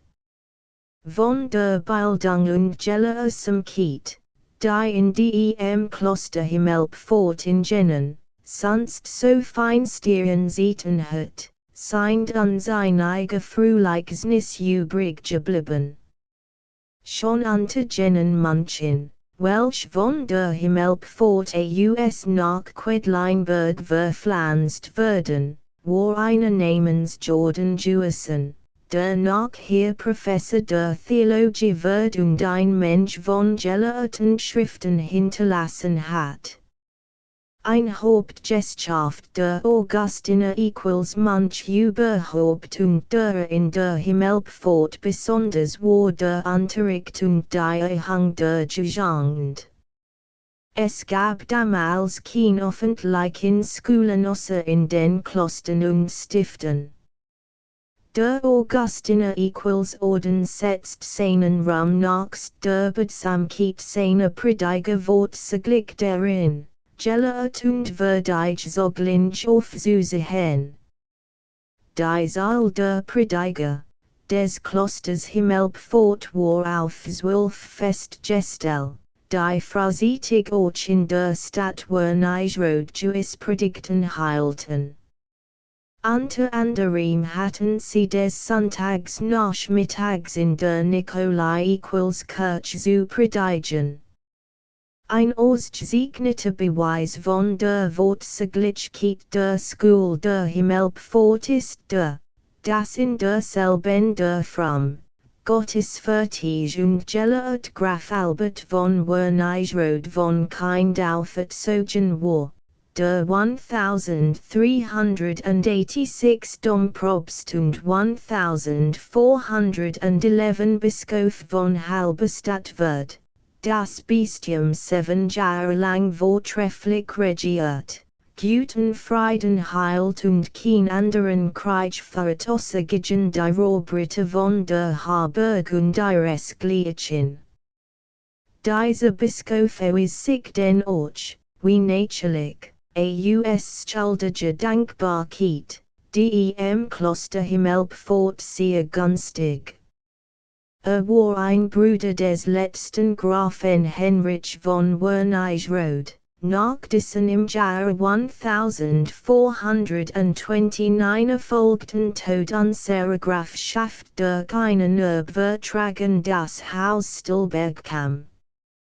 Bei dieser Erwohnung rief der Forster, Vivat, das Haus Stillberg, in welchen Ruf den Nebst der ganzen übrigen Gesellschaft auch der Archivers freudig einstimmt, jedoch sogleich nach Ausleerung des ihm dargebrachten Glas selber bat, einmal anfangen so lang nan auch bis zu Ende bringen und wenigstens noch von der wichtigsten Hauptperson der Geschichte des Klosters Himmelpforte reden zu lassen.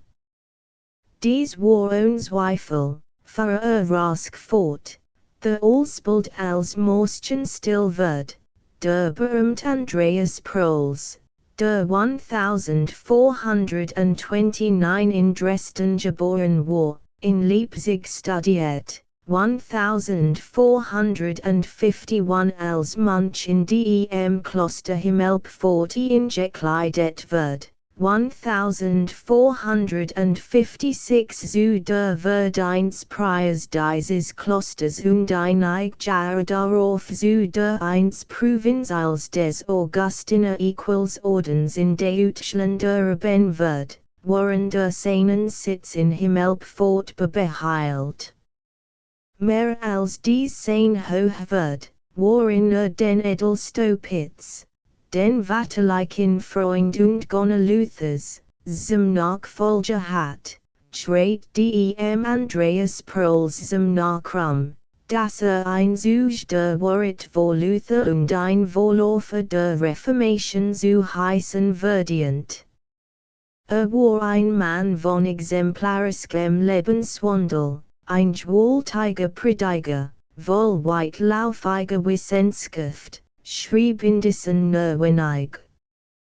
Sah den Verfall der Religion und der Geistlichkeit zu seiner Zeit ein, fordert den Verbisser an, erklärt freimütig Hassens Verdammung für Einbegingen hinterlistig Unrichtigkeit und weissagt einen Nähen voll der päpstlichen Herrschaft. Obgleich SDBE bewenden Lies und zu der Herbeiführung der juansten Verbisser an nicht selbst DNS Work lädt, weil sich deju für zu schwach und zu alt hielt, so hat sich über sein Meinungen und Gesinnungen doch so kraftig geäußert, dass dadurch die im päpstlichen Stall verhasst worden war. Flett zu seinen Augustinern zu sagen, o ihr Brüder, Die Christenheit hat eine tapfern und großen Reformation nothig und ich schon, dass sie sehr nahe ist. Gott wird einen Held erwecken, der genug Jugend, Kraft, Fleiß, Lehre, geben und Besamkeit haben wird, der soll die Reformation anfangen und den Ithümen sich entgegen setzen. Der Gliedernisse Angen waren nicht verborgen geblieben. Schon hat Pearl sein Mail nach Rom reisen müssen und hat dabei das Dortige anwesen selbst angesehen. Auf einer neuen Reise dahin begriffen, wurde plötzlich in den Bahn gethan und musst, von Banditen und Mchelmorden verfolgt, himmlich aus Welskland fliehen. Der Erzbischof von Magdeburg bewirkt sein Lossprechung, doch sollte sich selbst in Rom stellen und sich verantworten. Im hohen Alter trat zum weiten Mail den Wegen. Unterwegs, an der Grenze von Deutschland, ließ ein Kardinal der keinen Geheimbeamten warnen, nicht nach Rom zu gehen. Ertet den Wrath, kehrt sah aber die Himmelpforte nicht wieder, sondern starb 6. Juni 1503 in dem Kloster zu Kulmbach. Friedseer mit Senerusk, sprach in Artem, feierlich in Ton der Prediger. J. Und mit dem Kloster Himmelpforte och. Fügt der Archivers hinzu, denn von diesem habe ich nichts mehr zu erzählen, als die Geschichte seines traurigen Untergangs. Der Archivers, der während seines Fluges durch ein paar Jahrhundert der Wort die einzige Beregnung der Minuten der Gegenwart vergessen zu haben schien, indem vermutlich unbeusst, die wieder ingesteckt hat, nahm jetzt willig einiges von den ihm angebotenen Erfriskungen und dann zu erzählen fort. Das Augustiner Kloster zu Himmelpforte fiel, wie wir mithin gestehen müssen, als eins der unschuldigen Opfer der menschlichen Ungerechtigkeit, durch den Beimischung das sonst so herrlich Werk der durch Luther herbeigeführten Kirchenverbesserung des 16. Jahrhunderts befleckt und getrübt wurde. Eine nicht unglaubhaften Überlieferung zufolge hat das Kloster Himmelpforte diesen Mann Gott 11 Jahre vorher, sein Reformationswerk anfing, im Jahre 1506 in seinen Mohren gesehen und der Jüngling hat damals mit prophetischem Geist dem Glanz, den in dem Kloster zu Wochenreit wahrgenommen hat, sein nas Erlöschen verkündigt. Dies Prophesiung Luthers war in Erfüllung gegangen. Das Kloster Wochenreit war eins der ersten Juden, welches von den, die Evangelist Freiheit so jubel und so ganz gegen den Geist Luthers missverstanden und missbrauchenden Thuringischen bauen, in dem von einen erregten Aufruhr, dem sogenannten Bauernkrieg, unter Anführung des werdenden Thomas Munzer, zerstört war. Ein gleiches Schicksal hat bald darauf das Kloster Huisberg getroffen, welches am 9. Mai 1525 in Brand gesteckt wird. Auch die Kloster zu Ilsenburg, Trübeck und Wasserleben waren geplündert, während die Himmelpforte noch vacant geblieben war. Aber die Verärgerung sei dann desto schlimmer. Es lädt damals in Wernigro ein Barbier, Wilhelm Wyards, Schwinlich Wilhelm Barbier genannt. Diese Bracht in einer Frühlingsnacht des Jahres 1525. Das Datum ist nicht genau bekannt.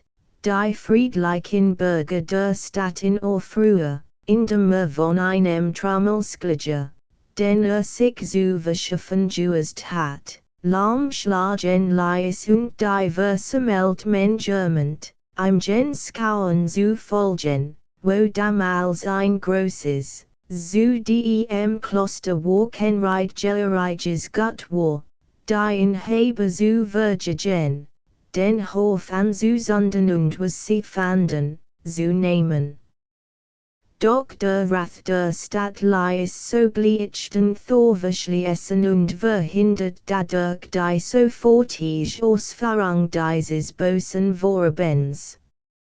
Aber Wilhelm Barbier ruhte nicht, am anderen Morgen stand wieder am Platz und nahm gelang es seine Begegnungsgunst, sich Anhang zu einer näheren und leiteren Expedition zu verschaffen. Nach der nächsten Himmelpforte ging der Zug, der unterwegs noch verstärkt wurde. Man stürmt das Kloster, räumte als, was the Waren gleichem Vorath, trieb fort, hier und Schwein fort, jeder nahm, was kriegen konnt, endlich wird das Kloster samt der Kirche mit verwegener Hand in Brand gesteckt. So fielen die Rädelsfahrer und mehrere von den Gesellen in die Hand der Gerechtigkeit, kämen aber mit einer Weile zu leiten Straf davon. Wilhelm Barbier was am Tod verurteilt. Indessen die Verbit der Herzogin Elisabeth von Braunschweig, die damals in Werneigrod anwesend war, vermagt den Grafen Botho-Deju, die Strafe hinchen zu milden, dass zu einer Verweisung ausdem Graflich Stilbergistingebeitung 10 Meilen im Umkreis desselben verdammt wird. Sein Gefährten kämen mit kurzer Haft und lehrte Geldebus davon. Inzwischen hatten der Zerstörung des Klosters die manche Heil in der Flut gesagt, auch ihre Dokument und einen Teil ihrer Hauptretreat. Der Sage nach sollen sie ihre Flut zunächst in den über der Himmelpforte gelegenen Wald genommen und sich darin der Stil gelagert haben, welchem Andenken noch heute die Mönchengestalt genannt wird und in einer praktischen alten Busch kenntlich ist. Die Vernichtung des Klosters war nicht von der Art, dass ein Wiederherstellung desselben mittels des übrig gebliebenen Vermögens und Grundbesitz und Osthudenkapitalien unmöglich gewesen war. Es wird im Grunde wohl nur in Last Deju. Der Großteil der Mönch mocht sich seine Erlösung von dem Bischerigen Josh freuen. Besonders mocht dies dem damaligen Prior des Klosters selber der Fall sein. Dieser hieß Hermann Inman.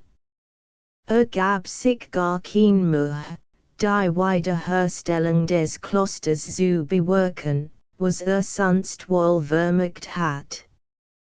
Denn der schon erwähnte damalige Landesherr, Graf Botho der Glückselige, war ein ebenso gerechter und billiger, als weißer und frommer Fürst, wohl großmütig und mild, ein richtiger Stilberger.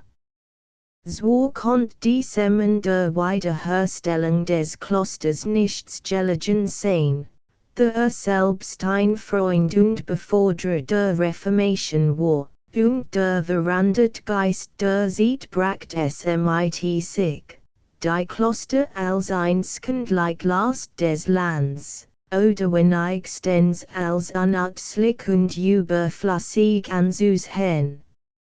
So ernstlich Graf Bot Hojuis die Verveloft Zerstörung der Kloster missbilligt, so mocht sich doch nicht beüfen fallen, die einmal in Gangen wieder new einzurichten. Aber was nicht fordern mocht, wollte darum nicht adhindern. Es gesture daher mit seiner Erlaubnis, dass einig Mönch des Klosters Himmelpforte, einen Gewissen Groningen ihrer Spitz, einen Versuch zu der Wiederherstellung des Klosters machten, der aber bald scheitert, indem der Pfarrer selbst der erste war, der sich wieder entfernt. Nach Missbilligung dieses Versuches aber traf Graf Botho, als natürlicher Erbherr des Klosters, solch Maßregel, wie sie den Umständen angemessen erscheinen. Ließ zur Abfindung der jüngeren Mönch, welch die Freiheit, in die Welt zu gehen, benutzen wollten, einig Klostergüter und Verschreibungen aufnehmen und umsetzen, den alten Mönch in desigen sicherter lebenslänglichen Unterhalt zu, während den Prior Hermann in man selbst noch besser bedacht, indem ein mit einigen Gütern des Klosters, unter anderem dem in der Stadt Wernigerode auf dem Klintgelegenen sogenannten Mönchenhof zinslich belehnt.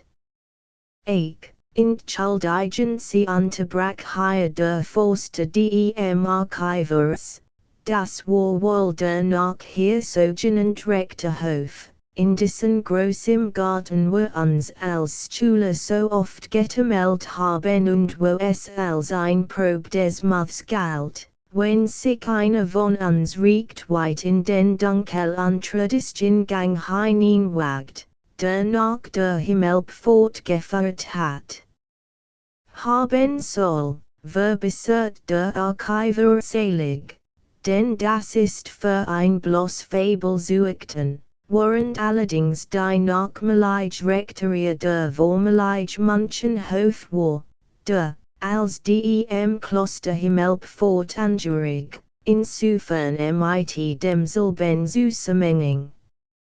Nun, sagt der Forster, vergeben Sie nur, das ICHC Stort hat nichts zu sagen, erwidert der Archivers. Doch wo bin ich nur stehen geblieben? Wieder auf den Prior Hermann in zu kommen, der selbe rethet bald nachher und hinterließ bei seinem Tod auch ein Tochter, Judith mit Namen. Ein unwillkürliches Nissen des Forsters, der eben ein Preis genommen hat, unterbrach hier noch einmal den Archivers, der sich aber durch das dadurch veranlasste nicht weiter übermächen ließ, sondern ohne darauf Rücksicht zu nehmen fortfuhr, die Verpflegung der noch übrigen veralten Mönch übernahm nachher, der Verfügung des Grafen Botho zufolge, der Magistrat zu Wernigerode gegen ein jährliches Kopfgeld, räumt ein in der gemeinschaftlichen Bewohnung ein hinter dem Thurm der Silvestri Kirchgelegens Haus ein unterheilt de für alle Obligationen und Zinsen den Klosters, welch letztier nach dem Osterben der Mönch samt den Nachlass den anheimfallen sollten. In den Überresten des Klosters Himmelpforte selbst wird bald nach dessen Zerstörung ein Ziegel angelegt, welch in dessen Wiedereinigung, nachdem sie die Ziegels im Wiederaufbau der im Jahre 1528 abgebrannten Stadt geliefert hat. Später wird sie noch einmal wiederhergestellt, aber gleichfalls ohne langen Bestand. die Mohren werden nach der Ad abgebrochen und die Steine als Baumaterial zu anderweitiger Benutzung abgeführt. Der Großstress derselben mit zum Wiederaufbau der Stadt nach dem Brand von 1751. Noch im Anfang unseres jetzigen Jahrhunderts wird es nicht enthrichten Menschen, welch den Grund und Boden der Himmelpforte durchwollten, in der Hoffnung, Scots, die hier von den manchen vergraben sein mochten, haben zu können. Es waren aber kein Scots zu finden, ausdem Grunde, weil kein the waren. Allerdings ein zureichender Grund. Zeigt der Prediger Lachend, in dem dem Archivers, der von seinem Thorn herabzusteigen sucht, hilfreich Hand leistet. Aber, fahre fort, where aus den Archiven, wo sie begraben liegen, solch Scots interessante und lehrreiche Geschichten unserer Zeit auf ein so geschickte Weise zu haben versteht, wie sie es uns soeben gezeigt haben, worther Freund, dem Geburt mindestens unser alles Kunstlob und warmste Dank dafür. Jawohl, jawohl. Stimmt die ganz Gesellschaft ein und umringt mit frohem Jubel den Archivers, der sich in diesen Diaren zuheilt und sich durch das Gedränge hindurch arbeitet, in das Frei zu kommen. 11 Kaum war der Archivers aus der Thor des Jagdostchens hinaus und ins Frei gekommen, als mit eine Lebendigkeit, die bei seinem Alter und seinem sonst so ruhigen und gesetzten Wissen desto mehr auffallen musst, ein Geschrei erhob, gleich einem Wattposten, der die Mannschaft in das Jura ruft. Heroes. Schreie, Heroes. Kinder Heroes. Als Heroes. Man dacht im ersten Augenblick, es sehr imagend etwas Unheures begegnet. Den Kleineren unter den Kindern schien ganz greulich zu werden. Eins mocht denken, es sehr eine der alten Mannchurchienen, das andere, es galt, sich eine wilden so zu erwehren. Aber ein jeder, der dem wiederholten Ruf des Archivers folgt, sah im Augenblick seines Herosteten seinen Schrecken in ein frohes Erstaunen und Entsacken verwandelt. Denn, man Rath, was sicher blicken ließ. Und das darauf geachtet war, hat während der Erselung des Archivers der Region allmählich aufgehört. Das von Südquels West gekommen war über das Tal der Himmelpforte hinüber nach Nordquels Osten gezogen. Bestand es noch gleich einer grauen Wand, oder die regnenden Wochen hingen weil mir wie Escheliken auf die Erde. Aber jetzt sind die sinkende Sonne von Westen ihre letzten Strahlen über den waldigen Rücken der Berg herüber und malte mit denselben in den nassen Dunkel Hintergrund jetzt vorhanges ein praktisches siebenfarbiges himmelhohes Schwalb, welches gleich eine Brücke über den grünen Wiesengrund des Thales und das in demselben hinunterfließen die von dem Regenguss aufgeschwollen Barklein gespannt war. Eich. O wie wunderken. Welch ein praktiger Regenbogen. So riefen bei diesem Anblick voll Entsacken die Kinder. Aber der Prediger sagt im Ton der Missbilligung, I was. Regenbogen. Der Name kommt mir für das, was wir heute hier sehen zu ordnen vor. Weiss keins von juk de für einen besseren Namen zu finden. Himmelpforte. Himmelpforte. Riefen auf einmal. Getroffen. Erweitert Wort.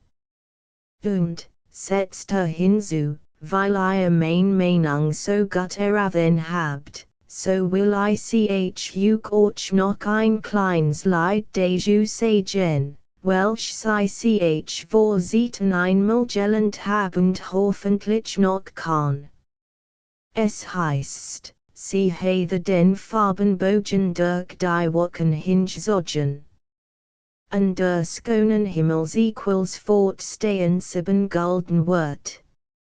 Jean 7 Farben duten allen waren Christen luten, welchen Sinn sie haben sollen, wenn zu Gott sie kommen wollen. Violet Sprit, o Mensch senk de Maths vol den Haupt und denk, ich, was würde us mir ammen, wer be Gott kein Erbarmen. Blau kommt dann und heißt dich schauen globig himmelwärts und trauen dem, dis wij hoher gellen, als wir Menschen sie verstehen. Papa folgt und heißt, erneutaglich denen Band der Trügigen ein, der Neigebrochen, was sein Wort die hat versprochen. Fuiro thruft, o Mensch lieb Gott mit gluhend heißem Treib, lass euch, Gott zu gefallen, den Herrs für den Nächsten wollen. Und Arrangement, halt Frieden gern mit jedem Heilni Eden, brick oft denen einen Willen, lern in Gott den Hurt füllen. Leicht Gelbrath dir, dich zu kleiden in Geduld, bekeuz und Leiden, stetig harrend, das am Ende Gott zum Besten als wendy. Endlich sagt der Grünschimmer, lieber Christ, wird ich nimmer. Denn, der auf ein Hoft auf Erden, lasst Gott nahe Süßkenden werden. Merkt juk, Illusion, dies Wort. Dien sein Himmelsfort Gott lies durch die Sonnenmalen mit dem Bundel ihrer Strahlen. Word beug dies Licht sich brechen in der letzten Thräne, sprechen dann von juk, die hinterblieben, im Gegengen sein die Lieben. Der Prediger schwieg. Jeder sah, voll Ruhrang, still vor sich hin. In den Augen der Kinder standen Tränen. Der himmlische Bogen war verschwunden. Die Sonne war hinter den Bergen im Rücken der Gesellschaft versunken. Der Archiver struck dem Vatterlewort hörlich die Hand und sagt, nun, mein Freund, nun wollen euch wir hin. 12 Die übrigen Wohlfahrer der Himmelpforte waren samtlich schon fort. Auch die Grundliche und Lewosch Familie wollten sich von der des Forsters dankbar verabschieden. Aber dies mit ihren frühen Gasten beten einstimmig so dringend, noch etwas lange in ihrer Gesellschaft zu bleiben und mit einen Überhasserot zurückzugellen, dass der Archiver der erste war, der darin willigt, diesen Umweg zu wollen. Während die Frau Försterin im Jagdostchen aufräumt und die mitgebrachten Gerätschaften wieder einpackt, beeilt sich der gefährliche Forster, den Kindern auf ihren Wunschkind der Geschwindigkeit noch die innere Einrichtung des Sofanges zu zeigen und einen die Art und Weise der Einkonung der Thier und ihrer Erlegung zu schildern. Dann wird aufgebrochen. man den wisen Grund des Thales der Himmelpforte verlies, macht der Forster die Kinder noch auf die Higher Nahem Wej zahlreich zu finden gelben Himmelsglassel und, weiterhin, auf diem Waldrand die blühenden blauen Hasselblumeschen Aufmerksamung zeigt von den ersten, After Weise, man kann sie als die Frucht der Osar betrachten. Die von den manchen bei ihrer Flut ausdem Kloster, wo sie die Schlüssel desselben verloren hatten, ausgestriue wer. Von den Hasselblumeschen Desagen es in der Geschwindigkeit das artige Märchen, das von diesen Einfächen. Ansprechlosen Kindern der Nature der Namhasserrodung das ursprüngliche Wappen der Ritter dieses Namens entlehnt sie. Weil sie das eben nochmals verlonet und die Hasselblumeschen aus ihrem Skild ausdrode hatten, so sehr die Schulbeier geschlecht so verwerblatt. So angehalten der Archivers über dies Vermengung von Mythen mit wahre geschickt that, so werden die Lohnigen Einfall des Forsters dennoch von den Frauen belobt und die Kinder pflückten Himmelsglassel und Hasselblumen in Mensch, sie zu einem Kranz zu verpflichten. Durch ein klein Waldstreck fährt der Phosphid, den man in Gestlichen hat, zu der sogenannten Kubriet, eine hochgelegenen Witten wisen Flatsch hinnen. Hier wird ein augenblicklicher Halt gemacht, die Leibliche Aussicht auf das noch durch den Bendskimmer hindurch blicken die Hergrafensgloss zu genießen.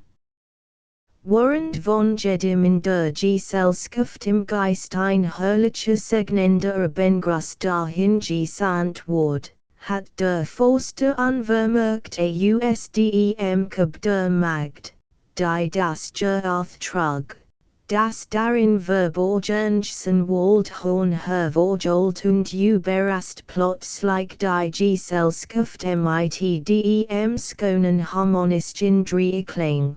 Den ein mehrfaches Echo ausdem Wald erweitert. Dadurch werden die Kinder vollends gleichsam besorbet und es heilt schwer, ihren immer erneuerten Wunschken nach einer often Wiederholung dieses Konzerts sobald ein Ziel zu setzen, als es die zunehmen die Dame an und die Wit des noch übrigen Weges erfordert. Auf einem sehr steilen Faden dem Abonge des Kellerberges herunter, stieg man in das Tal hinab, in welchem die von dem starken Regenguss im Gebirge hocheingeschwollen holtem Brust. The sich dieselben nicht wie sonst allen Farben liet überschritten Lies. So sah sich die Hasserode Gesellschaft genothigt, noch ein Streck am linken Ufer derselben entlang mit den Städten fortzuziehen, bis zu dem schmalen Stich, der nach dem Standort der ehemaligen Burg und des nachmaligen Amtes von Hasserode über den Fluss führt. Diesen Stig bei der schon angesprochenen Dunkelheit zu überschreiten war für die Stadt kinder gefährlich. Hier trennt man sich also mit gegenseitigem herrlichem Dank und mit dem Wunsch bald einmal wieder zusammenzutreffen. Unter ängstlichem Nachsehen der Stadt kamen die Hasserode, eine nach dem anderen. Glücklich hinüber und riefen von Gensitgenen, die ihren Weg auf dem linken Ufer des Flusses fortsetzten, den Wunsch einer guten Nacht nach. Die noch übrig Streck der Wanderung hinter dem Fleck in Hasserode Friedrichsthal das Tal entlang bis zu der Stadt verkehrt der Archivers dadurch. das Erzelt, wie nach dem Osterben des Geschlechts der Herren von Hasserode die Stamburg derselben mit ihrem Gebiet den Leinscheren, den Grafen von Wernigerode anheimfiel, wie der letzt von diesen sie anfangs der Stadt Wernigerode verfandet, dann als Lehn-Jubiläus, wie von ihr jedoch seit der Reformation dieses Besitztum vernachlässigt, die Verkirch des alten Hasserodingen und der Nikolai Pfarrer zu Wernigerode einverleibt wird, wie späterhin die Burg zu Hasse oder der Sitz eines Königl. Prius. Amtes Ward und wie dies dann zu der Stiftung eines reformierten Gottesdienstes, eine Kirche und dann selbst zu der Anlage der Kolonie Friedrichsthal die Veranlassung hergab.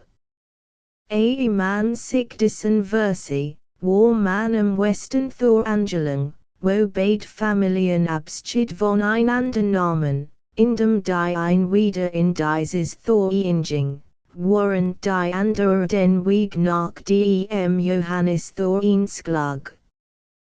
Bei der Rückkehr in das Haus dankten die Leihwachen Kinder der Tante und dem Vater mit der innigsten Sittlichkeit für das Gehabt, groß Vergnügung.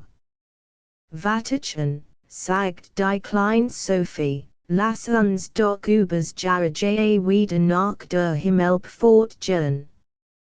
Vater Leewart sagt, wo wollen Sie hin? Indessen wollen wir uns heut nicht schlafen legen, lieb Kinder, uns noch dejuemantet zu haben, schon mit dem Morgen gleichzeitig wieder den Gang anzutreten, zu dessen taglicher, freudiger, beharrlicher und unermüdete geduldiger Fortsetzung uns die Feier des heutigen festlichen Tags hat Lust machen sollen. Namentlich den Wandel in der Nachfolge unseres Heilands, der in den Himmel hergegangen und zu der Rechten Gottes erhöht ist. Lasset und noch gemeinsam singen, erbringenden die Pforten, die in den Himmel führt, darin mit goldenen Worten der Reim gelesen wird, wer dort wird mit verhöhnt, wird hier auch mit gekrönt. Where dort mit steben jet, wird hier auch mit erhöht. Nun, gut Nacht. Hinweis zu diesem E-Book-Titel, der Gang nach der Himmelpforte, Ferdinand Friederich, 1798–1873, Pastor zu Ilsenburgertjenen in Wernigerode, 1851. Druck von B. Angerstein, digitalisiert durch die ULB Sachsen-Anhalt, 2009 Open Access Publication, Public Domain Mark DOI, 10.25673/86636 An NBN de GBV 3.3-7134 Transkribiert von Christian Reinbeth, 2024, unter Behaltung der Orthograph des Originals, Anmerkungen zur Transcription der Vorlagen die Text wird anhand der 1851.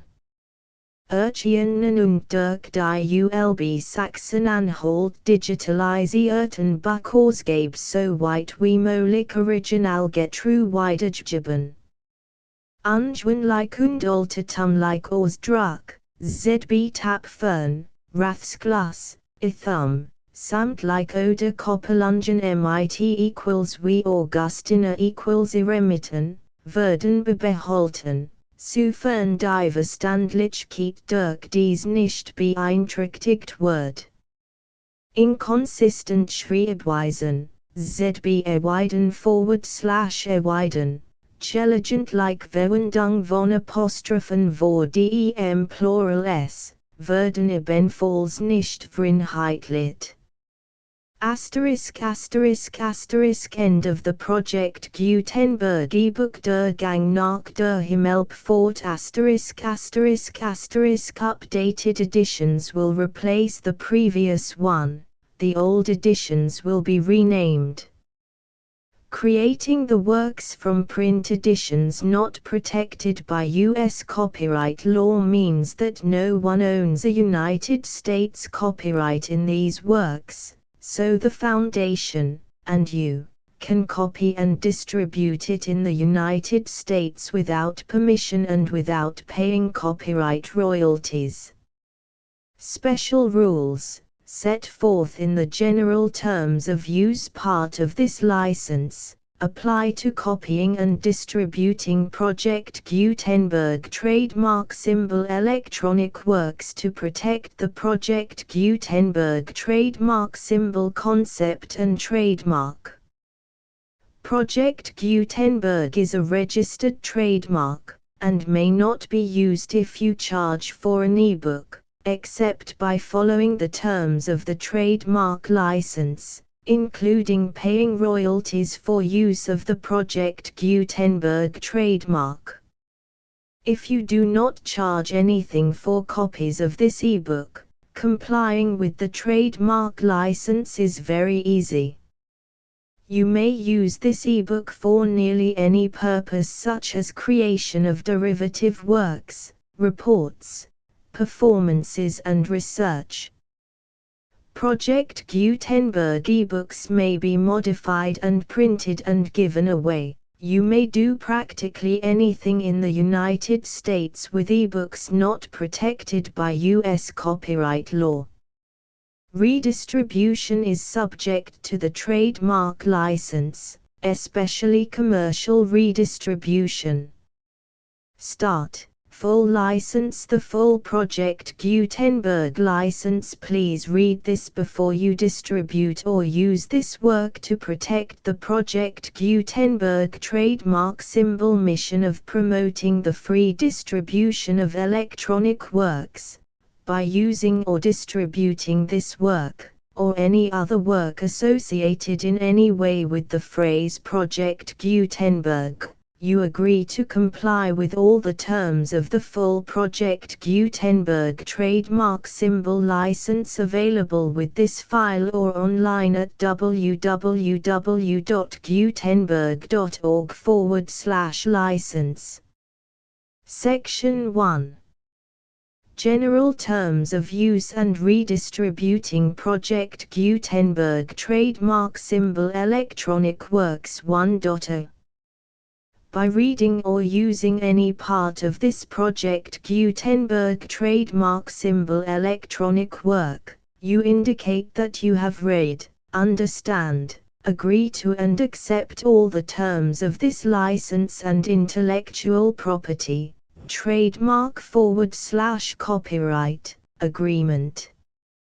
If you do not agree to abide by all the terms of this agreement, you must cease using and return or destroy all copies of Project Gutenberg trademark symbol electronic works in your possession. If you paid a fee for obtaining a copy of or access to a Project Gutenberg trademark symbol electronic work and you do not agree to be bound by the terms of this agreement, you may obtain a refund from the person or entity to whom you paid the fee as set forth in paragraph 1.e.8. 1.b Project Gutenberg is a registered trademark. It may only be used on or associated in any way with an electronic work by people who agree to be bound by the terms of this agreement. There are a few things that you can do with most Project Gutenberg trademark symbol electronic works even without complying with the full terms of this agreement. See paragraph 1.c below. There are a lot of things you can do with Project Gutenberg trademark symbol electronic works if you follow the terms of this agreement and help preserve free future access to Project Gutenberg trademark symbol electronic works. See paragraph 1.e below. 1.c. The Project Gutenberg Literary Archive Foundation, the foundation or PGLAF, owns a compilation copyright in the collection of Project Gutenberg trademark symbol electronic works. Nearly all the individual works in the collection are in the public domain in the United States. If an individual work is unprotected by copyright law in the United States and you are located in the United States, we do not claim a right to prevent you from copying, distributing, performing, displaying or creating derivative works based on the work as long as all references to Project Gutenberg are removed. Of course, we hope that you will support the Project Gutenberg trademark symbol mission of promoting free access to electronic works by freely sharing Project Gutenberg trademark symbol works in compliance with the terms of this agreement for keeping the Project Gutenberg trademark symbol name associated with the work. You can easily comply with the terms of this agreement by keeping this work in the same format with its attached full Project Gutenberg trademark symbol license when you share it without charge with others. 1.d. The copyright laws of the place where you are located also govern what you can do with this work. Copyright laws in most countries are in a constant state of change. If you are outside the United States, check the laws of your country in addition to the terms of this agreement before downloading, copying, displaying, performing, distributing or creating derivative works based on this work or any other Project Gutenberg trademark symbol work. The Foundation makes no representations concerning the copyright status of any work in any country other than the United States. 1.e Unless you have removed all references to Project Gutenberg. 1.e.1. The following sentence, with active links to, or other immediate access to, the full Project Gutenberg trademark symbol license must appear prominently whenever any copy of a Project Gutenberg trademark symbol work, any work on which the phrase Project Gutenberg appears, or with which the phrase Project Gutenberg is associated, is accessed, displayed, performed, viewed, copied or distributed. This ebook is for the use of anyone anywhere in the United States and most other parts of the world at no cost and with almost no restrictions whatsoever. You may copy it, give it away or reuse it under the terms of the Project Gutenberg license included with this ebook or online at www.gutenberg.org. If you are not located in the United States, you will have to check the laws of the country where you are located before using this ebook. 1.e.2.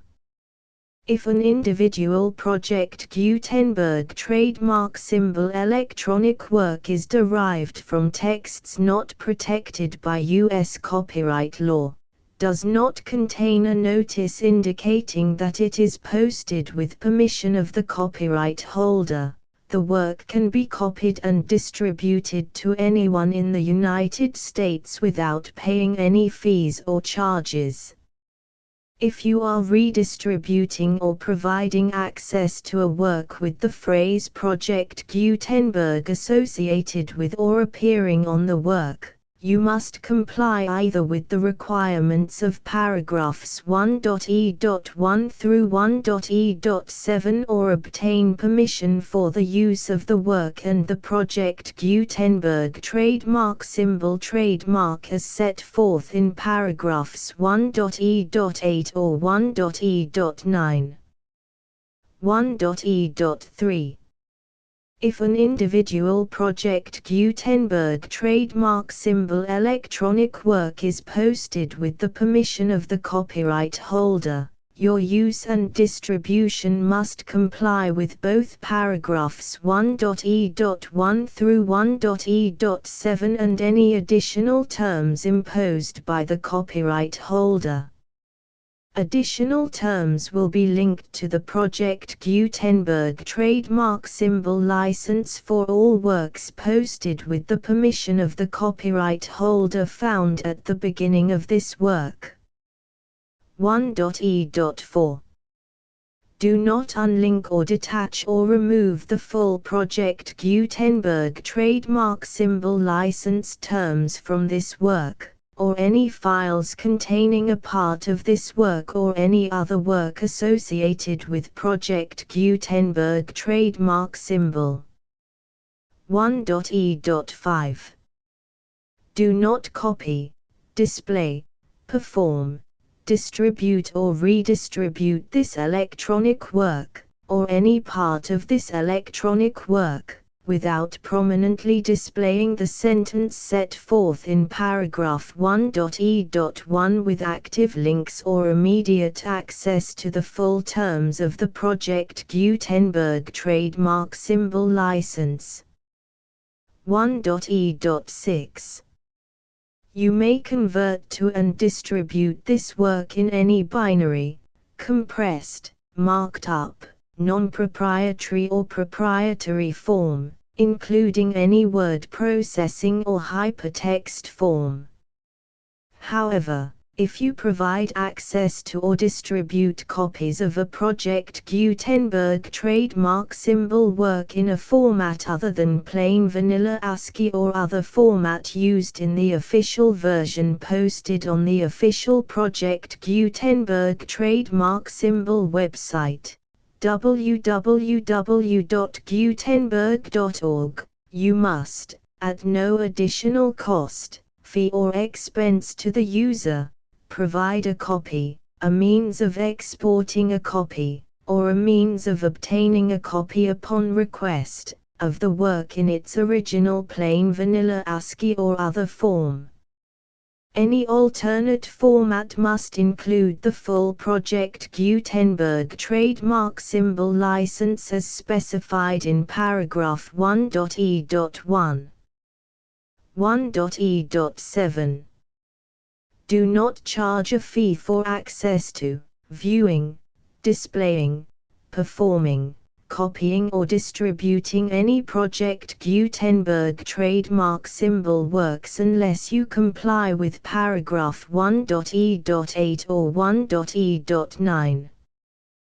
1.e.8.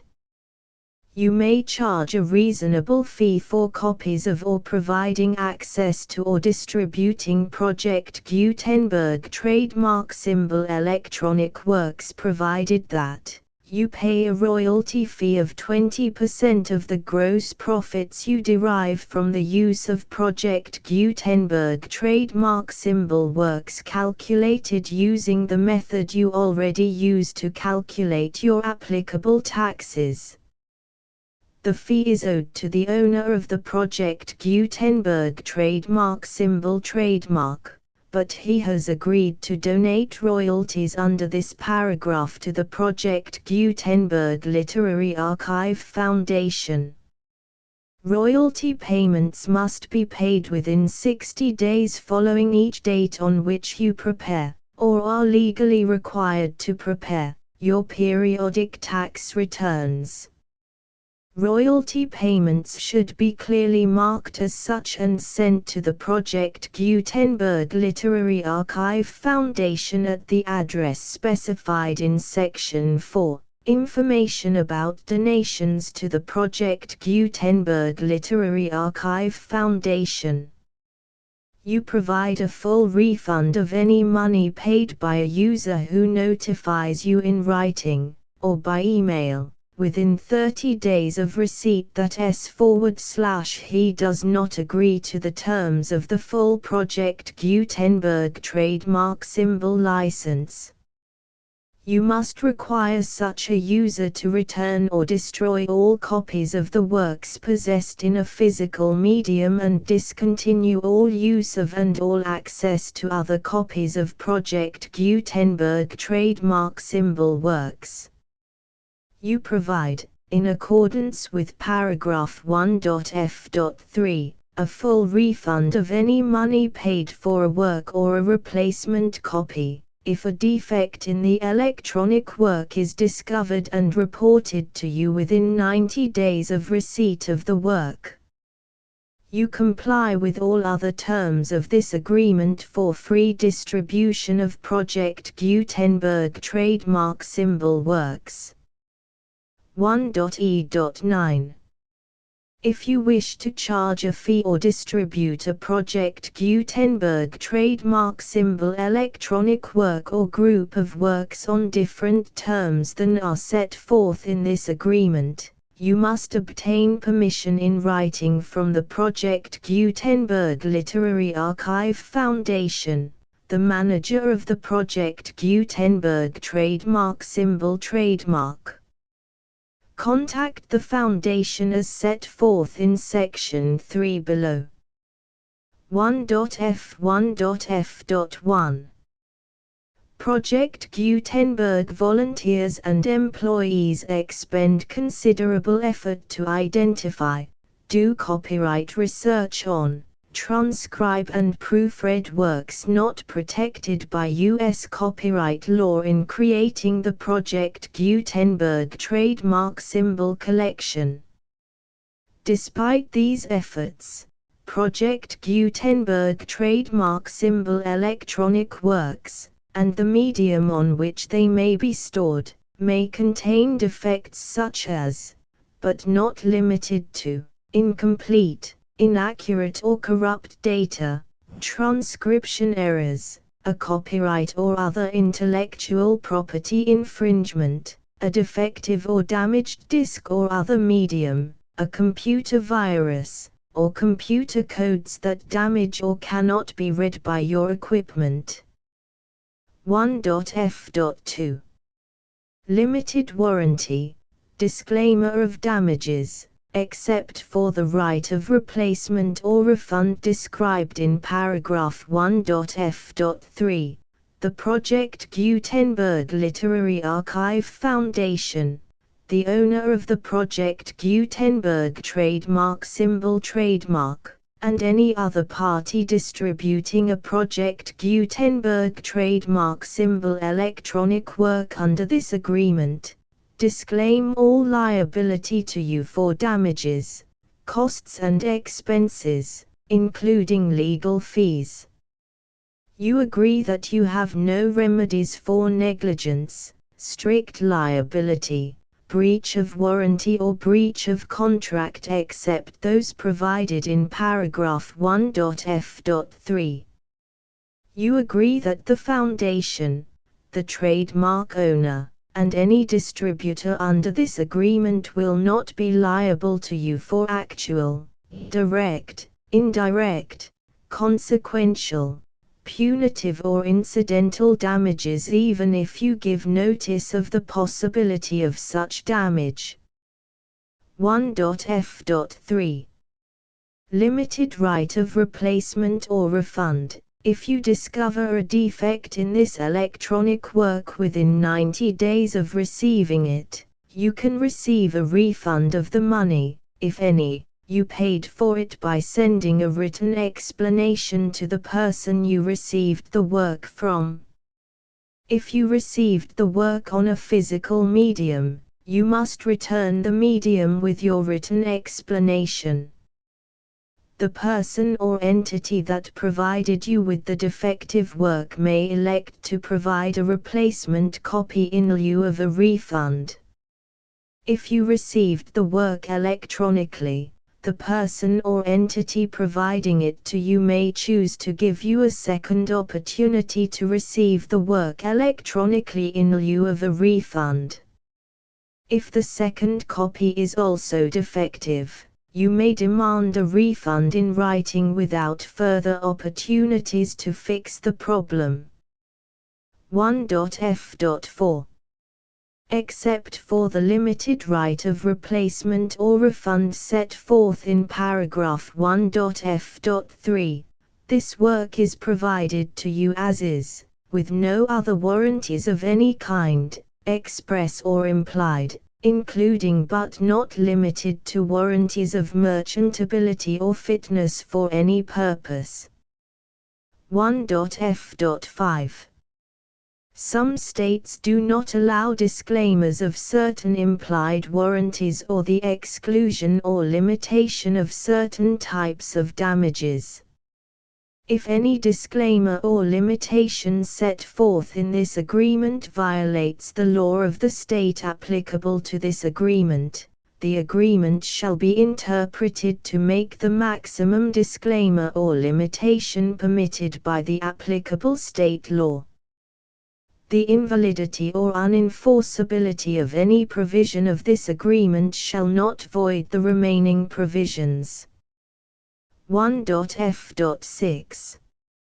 Indemnity. You agree to indemnify and hold the foundation, the trademark owner, any agent or employee of the foundation, anyone providing copies of Project Gutenberg trademark symbol electronic works in accordance with this agreement, and any volunteers associated with the production, promotion and distribution of Project Gutenberg trademark symbol electronic works, harmless from all liability, costs and expenses, including legal fees, that arise directly or indirectly from any of the following which you do or cause to occur. A. Distribution of this or any Project Gutenberg trademark symbol work. B. Alteration, modification, or additions or deletions to any Project Gutenberg trademark symbol work, and c. any defect you cause. Section 2. Information about the mission of Project Gutenberg trademark symbol. Project Gutenberg trademark symbol is synonymous with the free distribution of electronic works in formats readable by the widest variety of computers, including obsolete, old, middle-aged and new computers. It exists because of the efforts of hundreds of volunteers and donations from people in all walks of life. Volunteers and financial support to provide volunteers with the assistance they need are critical to reaching Project Gutenberg trademark symbol's goals and ensuring that the Project Gutenberg trademark symbol collection will remain freely available for generations to come. In 2001, the Project Gutenberg Literary Archive Foundation was created to provide a secure and permanent future for Project Gutenberg trademark symbol and future generations. To learn more about the Project Gutenberg Literary Archive Foundation and how your efforts and donations can help, see sections 3 and 4 and the Foundation information page at www.gutenberg.org. Section 3. Information about the Project Gutenberg Literary Archive Foundation. The Project Gutenberg Literary Archive Foundation is a non-profit 501(c)(3) educational corporation organized under the laws of the state of Mississippi and granted tax-exempt status by the Internal Revenue Service. The Foundation's IN or Federal Tax Identification Number is 64-6221541. Contributions to the Project Gutenberg Literary Archive Foundation are tax-deductible to the full extent permitted by U.S. federal laws and your state's laws. The Foundation's business office is located at 809 North 1500 West, Salt Lake City, UT 84116. 801-596-1887. Email contact links and up-to-date contact information can be found at the Foundation's website and official page at www.gutenberg.org/contact section 4. Information about donations to the Project Gutenberg Literary Archive Foundation. Project Gutenberg trademark symbol depends upon and cannot survive without widespread public support and donations to carry out its mission of increasing the number of public domain and licensed works that can be freely distributed in machine-readable form accessible by the widest array of equipment including outdated equipment. Many small donations, $1 to $5,000, are particularly important to maintaining tax-exempt status with the IRS. The Foundation is committed to complying with the laws regulating charities and charitable donations in all 50 states of the United States. Compliance requirements are not uniform and it takes a considerable effort, much paperwork and many fees to meet and keep up with these requirements. We do not solicit donations in locations where we have not received written confirmation of compliance. To send donations or determine the status of compliance for any particular state, visit www.gutenberg.org/donate. While we cannot and do not solicit contributions from states where we have not met the solicitation requirements, we know of no prohibition against accepting unsolicited donations from donors in such states who approach us with offers to donate. International donations are gratefully accepted, but we cannot make any statements concerning tax treatment of donations received from outside the United States. U.S. laws alone swamp our small staff. Please check the Project Gutenberg web pages for current donation methods and addresses. Donations are accepted in a number of other ways including checks, online payments and credit card donations. To donate, please visit www.gutenberg.org/donate. Section 5. General information about Project Gutenberg trademark symbol electronic works. Professor Michael S. Hart was the originator of the Project Gutenberg trademark symbol concept of a library of electronic works that could be freely shared with anyone. For 40 years, he produced and distributed Project Gutenberg trademark symbol ebooks with only a loose network of volunteer support.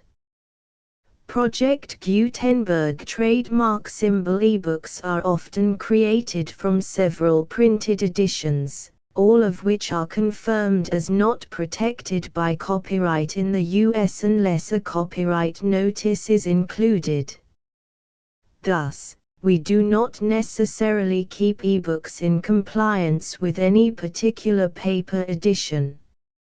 Most people start at our website, which has the main PG search facility, www.gutenberg.org. This website includes information about Project Gutenberg trademark symbol, including how to make donations to the Project Gutenberg Literary Archive Foundation, how to help produce our new ebooks, and how to subscribe to our email newsletter to hear about new ebooks.